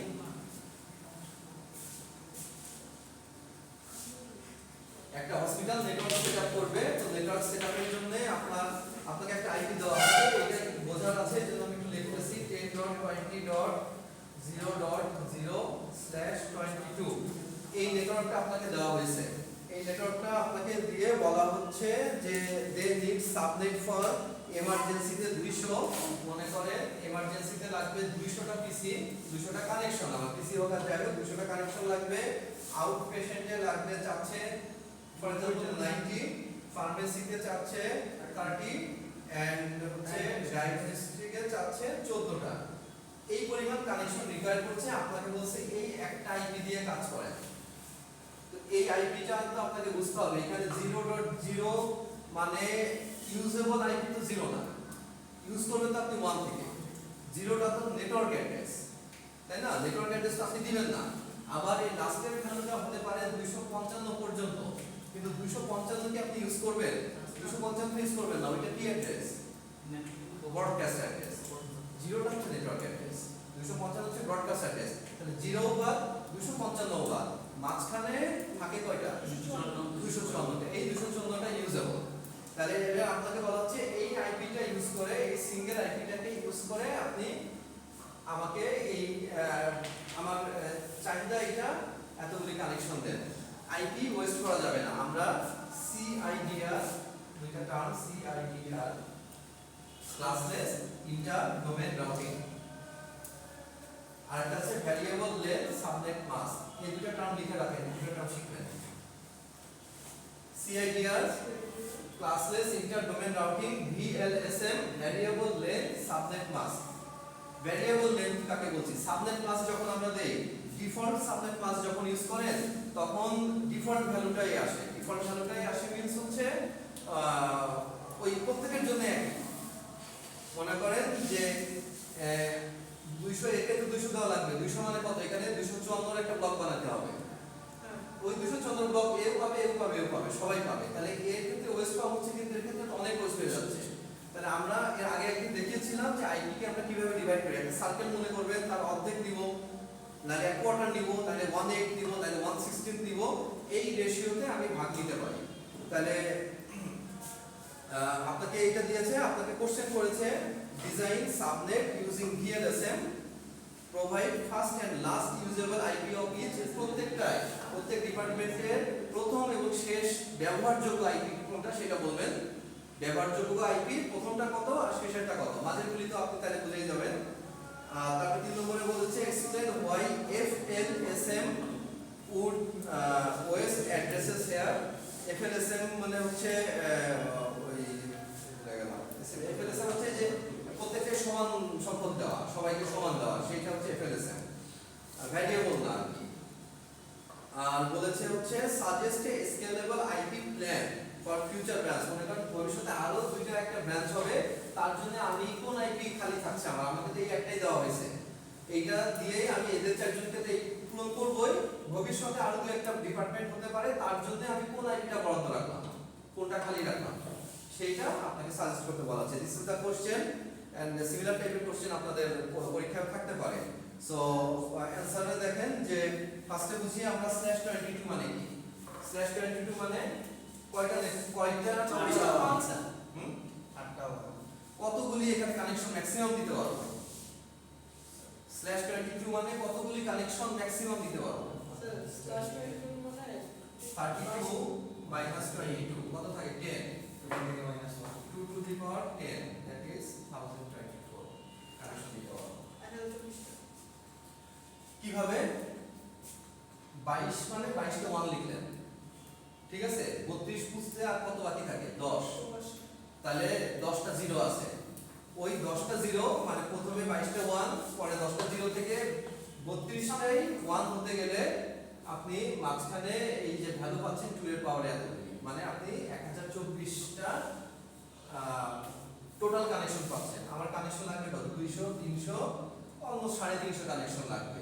আমার আইপি দিছে 1024টা, তাহলে আমি 1024টা আইপি কে এখানে 256 ভাগ করে যদি দিয়ে দেই তাহলে আমার তো সব শেষ হয়ে গেল, হ্যাঁ ফিউচার হলে তো বাকি ফিউচার যদি কিছু থাকলো না। প্লাস আরেকটা বড় ইস্যু হচ্ছে এর জন্য ঠিক আছে, কিন্তু এখানে কিছু ওয়েস্ট হয়েছে। আমি 256টা দিছি, অ্যাকচুয়ালি 254 হবে, 256 আপনাদের বোঝার জন্য লিখেছি, তার 90টা আমি ইউজ করছি, বাকিগুলি ফাউ থেকে যাচ্ছে। এখানে তো আরো অনেক বেশি, এখানে তো আরো অনেক বেশি ফাউ থেকে যাচ্ছে। এইটাকে আমরা রিডিউস করার জন্য VLSM ইউজ করা হয়। আর /22টাকে এই CIDR যে বলা হচ্ছে, এটাকে বলা হচ্ছে যে আপনার short form of subnet mask slash দিয়ে লেখা। /22 মানে আপনাকে যদি এটাকে ফুল ফর্মে লিখতে বলা হয়, আপনাকে ধরুন পুরো আইপিটা কিভাবে লিখবেন বলেন তো। /22 কে 255 এ যদি কনভার্ট করেন তাহলে কত হয় 255.255. না কেন 00, তাহলে 8টা 16টা 1 গেল, 8টা 255 মানে কত 8টা 16টা গেল, আছে 22টা, মানে আরো 6টা 1, পরের ভ্যালুটা হচ্ছে 6টা 1 1 2 3 4 5 6টা 1 2টা 0, তারপরে হচ্ছে সব 0। তাহলে এইটার 252 না, এটাকে আপনি যদি ডেসিমালে কনভার্ট করেন যে হচ্ছে সার্ভিস কত আসে দেখো তো 6টা 6টা 1 2টা 0, একে বাইরে লিখো। না 1 আসবে না, 252 থেকে তো 1 আর 2 যোগ করে 3 বাদ দিলে 252 থাকে স্যার। ওই স্যার যে 1 2 4 8 এভাবে 252 হ্যাঁ, তাহলে এটা হচ্ছে আপনার এইটা ফুল ফর্ম মানে এই ডট 252.0, এটাও যায় এটাও যায়, এটাও যায় এটাও যায়, একই কথা। এটা হলো শর্ট ফর্মে লেখা, এটা হলো ফুল ফর্মে লেখা। কম্পিউটারে এইভাবে লিখতে হয়, কাগজ কলমে প্ল্যানিং করার সময় এইভাবে লিখতে হয়। আচ্ছা, তাহলে আমরা সলিউশনে আসি, সময় নেই বেশি। তাহলে এই হোস্ট আপনার তাহলে রিকোয়ারমেন্ট হচ্ছে এটা হোস্ট, এবং আপনাকে কিছু আইপি খালিও রাখতে বলা হয়েছে। তাহলে আপনি যখন সাজাবেন তখন বড় থেকে ছোট সাজাবেন। প্রথম কথা, যে ডিপার্টমেন্ট সবার বড় মানে কি যার চাহিদা বেশি তাকে সবার উপরে লিখবেন, তারপরে গ্র্যাজুয়েটলি ছোটগুলিকে সিরিয়ালে লিখবেন। আপনাদের কোশ্চেনে সিরিয়ালে দিতেও পারে, সিরিয়ালে নাও দিতে পারে, বাট আপনি যখন এটাকে লিখবেন তখন এরকম সিরিয়াল করে দিবেন। আমাদের কোশ্চেনে সিরিয়ালে দেওয়া আছে, দ্যাট ডাজন্ট মিন যে সবসময় এরকম সিরিয়ালে থাকবে। তাহলে আপনাকে যে অর্ডারেই থাকুক, আপনি যার চাহিদা বেশি তাকে উপরে, তারপর আস্তে আস্তে ছোটগুলিকে নিচের দিকে লিখতে থাকবেন। তাহলে এইভাবে দেখার পরে দেখেন আমরা চারটা স্টেপে প্রবলেমটাকে সলভ করেছি। স্টেপ 1 এ বলছি আমরা যে 200 হোস্ট, তাহলে এই 200 হোস্ট যে তাহলে এর দরকার কত? এর 256টা কম্পিউটার দরকার। তাহলে 256টা যদি কম্পিউটার দরকার হয়, 256টা কম্পিউটার মানে কত? 2 এর পাওয়ারে কত আসে? 2 to the power 8 equal to 256, তাই না? তাহলে এখানে ভ্যালুটা আসছে 255.0, এখানে যে 8 8 8 3 আসছে 24 আর 8 থাকলো। তাহলে এইটাকে আমরা এখানে বসাবো /24 সিরিজের। আগে তো এই আইপি আছে 10.20.0.1 /24। আচ্ছা, এর এর 90টা কতর মধ্যে খাটানো যায়? 256 এর অর্ধেক 128 খাটে, এর অর্ধেক করলে 64 কাটে না, তাহলে 128 এর মধ্যে খাটাইতে হবে। তাহলে এখানে আমরা লিখব /128। 128 মানে কত? 128 মানে 2 to the power 7 equal to 128, right? তো 2 to the power 7 মানে কত? 2 to the power 7 মানে 32 থেকে 7 বাদ দেন 25, তাহলে এর ক্ষেত্রে আসছে হ্যাঁ 32 থেকে 7 বাদ দিলে 25 থাকে। This are same. এখানে এটা পরে আসছে, চিন্তায় পরে আসতেছি। এখানে কত লাগবে? এখানে 256 এর অর্ধেক করলে 128, তার অর্ধেক 64, তার অর্ধেক 32 নিলেও আমাদের হচ্ছে এখানে দুইটা বাদ যাবে, থাকবে তো আরো 30টা। তাহলে আপনি এখানে স্ল্যাশ 32টা দিয়ে 32টার ভিতরে দুইটা তো বাদ দেয়, তার 30টাই থাকে। 30টাই মিলে গেল আমার তো একটা এক্সট্রা দরকার নেই, ঠিক আছে? ইউজেবল 30টা, দুইটা তো বাদ, একটা হচ্ছে নেটওয়ার্ক, একটা ব্রডকাস্ট, শুরুটা শেষেরটা বাদ, মাঝের 30টা থাকলো। তাহলে আমার 30টা চাইছে, 30টাই মিলে গেছে, আমার ওইটা মিলাইলেই হবে। পরেরটাই চাইছে 14টা, তাহলে 32টা আমার লাগে না, তার অর্ধেক 16টাই খাটে, 8 তার অর্ধেক হচ্ছে 8 নিলে হয় না, তাহলে 16 নিলে হয়, 16 নিলে 14 টিকতেছে। আপনি চেষ্টা করবেন 8 এর মধ্যে খাটানো, না 8 এ তো হয় না, তাহলে 16তে খাটাই, 16তে না খাটলে 32 এ খাটাবো, না হলে 64তে, না হলে এইভাবে করাতে আমি কি এই কয়টা আইপি এই ব্লকে দিব, বাকিগুলিকে আমি রিজার্ভ রাখতে পারবো। ওই যে অন্য ডিপার্টমেন্ট যখন আসবে তখন তাহলে এটা হচ্ছে স্ল্যাশ, তাহলে 32 মানে কত? 2 টু দি পাওয়ার 5 মনে হয় না? 2 দুগুণে 4, 4 দুগুণে 8, 8 দুগুণে 16, 16 টু দি পাওয়ার 5, তাহলে 27, আর এটা 28, চলো 2 টু দি পাওয়ার 4। তাহলে আপনাদের স্টেপ 1টা হয়ে গেল। দেখেন স্টেপ 1 এ যা লেখা আছে আপনি এই হোস্ট অনুযায়ী /24/25 পাশে এতগুলি অ্যাড্রেস লিখে দেওয়া আছে, দেখেছেন নিশ্চয়ই? আচ্ছা, আসেন তারপরের অংশে। স্টেপ 2 তে বলছে অ্যালোকেট সাবনেট। এবার সাবনেটে অ্যালোকেট করবেন আপনি। এমার্জেন্সি ডিপার্টমেন্ট আপনাকে চাইছে 200টা হোস্ট, মানে এখানে আমরা 256টার মধ্যে 200টা হোস্ট চাইছে, তাহলে ব্লকটা কত হচ্ছে? এই ব্লকটা হচ্ছে এই আপনার এই ব্লক যখন দিবেন আপনি তখন 0 দেবেন, আর যখন আইপি অ্যাড্রেসে রেঞ্জ দিবেন তখন এই যে 1 থেকে এত রেঞ্জ, এত থেকে এত, আপনি পুরো ব্লকটা কত নেটওয়ার্ক, তখন আপনি নেটওয়ার্ক অ্যাড্রেসটা দিবেন, ব্লকটা কত। তাহলে এখানে ব্লক হচ্ছে এই যে 10 20 00 24, এই ব্লকটা আপনি এখানে দিবেন। আর হচ্ছে ইউজেবল কত, এই ব্লকের মধ্যে ইউজেবল কত হচ্ছে?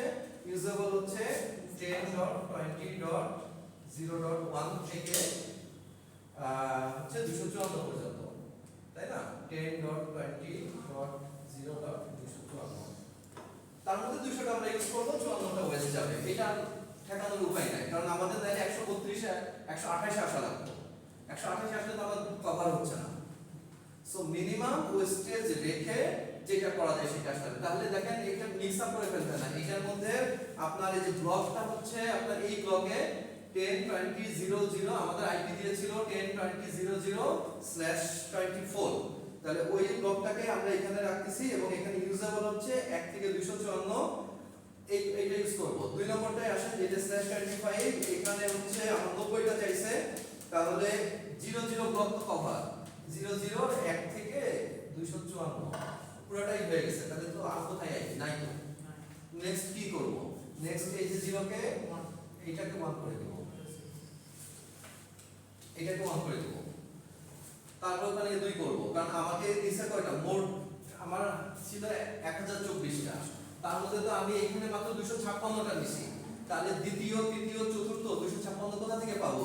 এই এক এখানে 3 নম্বর ভ্যালুটাকে 1 2 3 এই পর্যন্ত যাব 0 ছিল 0টা অকুপাইড বাই কি 1 খাটাবো এইখানে যদি 1 এখানেও খাটে সবগুলিতেই 1 খাটাবো এরপর আমার 2 3 তো খালিই থাকছে সেইগুলিকে আমি আরো যদি নেক্সট ডিপার্টমেন্ট আসে সেইগুলিতে দিতে পারবো এটাও সেম লাস্টে তো 0 রাখতেছেন ব্লক অ্যাড্রেসে তো 0ই রাখবেন তাহলে ওই 256টা চলে গেছে দ্বিতীয়টাই আসছে দ্বিতীয়টার মধ্যে এইজন্য আমাকে বলছে ব্লক হচ্ছে 10.21.0/25 এই এখানে হবে 10.21.0/25 আপনাদের সাবনেটিং প্র্যাকটিসের একটা হ্যান্ডবুক দিয়েছি আমি বারবার করে বলি যে ওইটাকে একটু গোথ্রো করেন ওখানে একই রকম एग्जांपल অনেকগুলি দেওয়া আছে যেটা তো পেজ বেশি মনে হয় বাট আপনি একটু গোথ্রো করে যেটা পারেন সেটা স্কিপ করেন যেটা পারেন মানে স্ক্রল করে করে দেখে যান যেটা পারেন না ওইটা বোঝেন আর যেটা পারেন ওইটা আগায় যান ওরকম সেম প্রবলেম দ্বিতীয় আরেকটা থাকলে হয় প্র্যাকটিস করে ফেলেন দ্রুত আপনি জিনিসগুলি জেনে গেলে তখন এটা করতে লাগবে 2-3-5 মিনিট বাট আপনার বুঝতে হয়তো 1 ঘন্টা লাগতে পারে বোঝার পরে হয়তো সলভ করতে 5 মিনিট লাগবে সো কোশ্চেনে এগুলিতে মার্ক থাকবে অনেক বাট আপনি যদি সঠিকভাবে করতে পারেন তাহলে খুব অল্প সময়ে অ্যানসার করতে পারবেন এবং এগুলিতে সঠিকটা লিখতে পারলে ফুল মার্কসই পাবেন আচ্ছা তাহলে এইখানে গেল এবারে রেঞ্জটা বলেন 10/25 আউটডোর ডিপার্টমেন্টে এখানে চাহিদা ছিল আমার 128টা মানে হচ্ছে আমরা যে 2 টু দি পাওয়ার 7 নিয়েছিলাম তাহলে এখানে আমাদের রেঞ্জ আমরা দিচ্ছি হচ্ছে ইউজেবল হচ্ছে এখানকার ইউজেবল হচ্ছে কত 10.20.1.1 থেকে 128 পর্যন্ত 126 পর্যন্ত 127 পর্যন্ত না অ্যাকচুয়ালি 0 থেকে 127 128টা হয়ে গেল তাহলে 127 তো বাদ তাহলে 126 পর্যন্ত তাহলে 1 থেকে 126 এর মধ্যে আমরা যে কোনো 90টা আইপি ইউজিং দ্য ডিএসসিপি যখন যাকে যেটা দেয় আর যদি ফিক্স বসায় দেন তাহলে ফিক্স বসায় দিতে পারেন কোনো সমস্যা নাই যেমনটা আপনারা এখন করেন ফিক্স বসিয়ে দেন তাহলে একটু ফিক্স বসায় দিলে এখানে আসতেছে 10.20 এটা হচ্ছে আপনার নেটওয়ার্ক ব্লক এই ব্লকটা দিচ্ছেন আর ইউজেবল হচ্ছে 1 থেকে 126 পর্যন্ত এটা কিন্তু 1 ডট হ্যাঁ 1 ডট 126 পর্যন্ত সেম ভাবে থার্ডটাতেও যদি আসেন থার্ডটাতে আপনি /27 ব্লক ইউজ করছেন এটা কিন্তু আগে বের করে দিয়েছি আমরা তো /27 ইউজ করছেন এখানে আপনি এই 126 পর্যন্ত গেছেন 127 তো বাদ 127 তো ওই ব্লকেরই ছিল আমরা ব্রডকাস্ট বাদ তাহলে 128 থেকে শুরু তাহলে এখানকার ই হচ্ছে আপনার এইটার ই হচ্ছে আপনার 10.20.1.128/27 ঠিক আছে এটা হচ্ছে 3 নম্বরটার ব্লক আর এইটার ফুল অ্যাড্রেস গুলি কি কি আসছে তাহলে বলেন 10.20.1.128 তো বাদ এখন তাহলে 129 থেকে আসবে না কত লিখেছে হ্যাঁ এই দেখেন 129 থেকে 128 কেন বাদ গেল নেটওয়ার্ক অ্যাড্রেস প্রথমটা তো নেটওয়ার্ক অ্যাড্রেস বাদ এখান থেকে কত দূর যাবে হইতেছে এখানে ব্লকে নিয়েছে হচ্ছে 32টা তাহলে এই 128 এর সাথে আর 32 নিলে হচ্ছে আপনার 159 হয় তাহলে 59 বাদ 158 59টাও যে আবার ব্রডকাস্টে চলে যাচ্ছে আর সেম ভাবে লাস্টেরটা এখানে যেটা 28 এইটার মধ্যে দেখেন 158 পর্যন্ত দিছি মানে 159 গেছে 160 আবার এটা শুরু তাহলে এইটার ব্লক অ্যাড্রেস হচ্ছে 10.20.1.160/28 10.1.20.1.160 এটা হচ্ছে block address usable IP address হচ্ছে 161 থেকে 74 পর্যন্ত 161 থেকে এই 16টা তাহলে 174 পর্যন্ত এটা আপনি পেয়ে গেলেন তাহলে এই ধরনের প্র্যাকটিসগুলি আপনাদের করতে হবে এগুলি একটু টেকনিক্যালি বুঝে নিলে আর অসুবিধা হবে না এখন এফএলএসএম কি জন্য ইউজ করবেন এফএলএসএম এর মনে পড়েছে এফএলএসএম হচ্ছে fixed length subnet mask fixed length subnet mask আর ভিএলএসএম হচ্ছে ভ্যারিয়েবল লেন্থ সাবনেট মাস্ক তাহলে আপনি কেন VLSM why FLSM waste address FLSM should force all department to use same size like /24 for each department দেখেন FLSM আপনাকে বলছিল প্রত্যেক ডিপার্টমেন্টে /24 ইউজ করো সবাইকে 256টা করে দাও দিয়ে আমার 1024টা ছিল সব খরচ করে ফেলো ঠিক আছে চারটা ডিপার্টমেন্ট শেষ আমার ছিল 1024টা কি করে আসলো সেটা তো বুঝেছেন হ্যাঁ কারণ আপনাকে /22 দিয়ে দিয়েছিল কিন্তু আইপি কিন্তু /24 দেয়নি আপনি বানাইছেন 24 25 27 28 এটা আপনি বানিয়েছেন আপনার প্রয়োজনে দিস ইজ VLSM আচ্ছা, তারপরে বলেছে স্মল ডিপার্টমেন্ট যেমন 1430 হোস্ট যাদের ছিল would waste 100 of address। ছোট ডিপার্টমেন্টগুলিতে শত শত অ্যাড্রেস ওয়েস্ট হয়ে যেত। এইটা হলো আর VLSM assign each subnet exactly what it needs। VLSM আপনি কি করছে, প্রত্যেক ডিপার্টমেন্ট ঠিক যতগুলি দরকার তার কাছাকাছি সংখ্যক আইপি দিচ্ছে, যেমনটা দেখলেন ওখানে যে মিনিমাম যতটার মধ্যে খাটানো যায় সেটার মধ্যে আমরা খাটাচ্ছি। এখন যদি এখানে ইন কেস যদি এখানে রিকোয়ারমেন্ট হতো 31 তাহলে আপনি কি এই ব্লকে রাখতে পারতেন? তখন আপনাকে এটা 26 এ থাকতে হতো। রিমেম্বার 31 মানে কি, আপনি এখানে ইউজ করতে পারবেন কত, 30টা, আপনার লাগবে 31টা, ওই একটার জন্য আপনাকে /64 আসতে হবে। /64 মানে 26, মানে 64 মানে হচ্ছে /26। এই যে এইখান থেকে আমরা পেয়েছি, এই সূত্রে পেয়েছি 2 এর পাওয়ারে। তাহলে আপনার যদি 31টা বা এখানে যদি 15টা রিকোয়ারমেন্ট থাকতো তাহলে আপনার তো ম্যাক্সিমামই পাবেন 14টা। তাহলে আপনি এখানে /27 করতে হতো, 14 জায়গায় 15 থাকলে অ্যাটলিস্ট।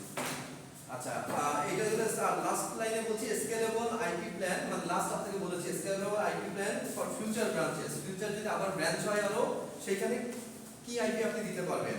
তাহলে রিজার্ভ রিমেইনিং ব্লকস আন্ডার 10 20 20/23।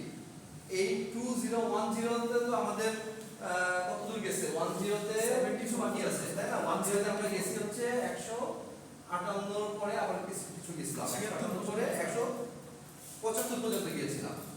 তাহলে 175 থেকে 1 ব্লকের 175 থেকে রিমেইনিংটা তো বাকি আছে, 2 ব্লক পুরোটাই বাকি আছে, 3 ব্লক পুরোটাই বাকি আছে। আচ্ছা, the reserve remaining blocks under 2/23 for future unit, তারপরে use consistent VLSM pattern for new department এবং keep server network in dedicated /24 for security and reliability। Server যেখানে রাখছেন যদি সেখানে সার্ভার থাকবে সেখানে আবার আমরা /24 সিরিজের আইপি ইউজ করতে পারি চাই। তো এগুলি একটু প্র্যাকটিস সাপেক্ষ, আপনারা একটু প্র্যাকটিস করলে দেখলেই বুঝতে পারবেন।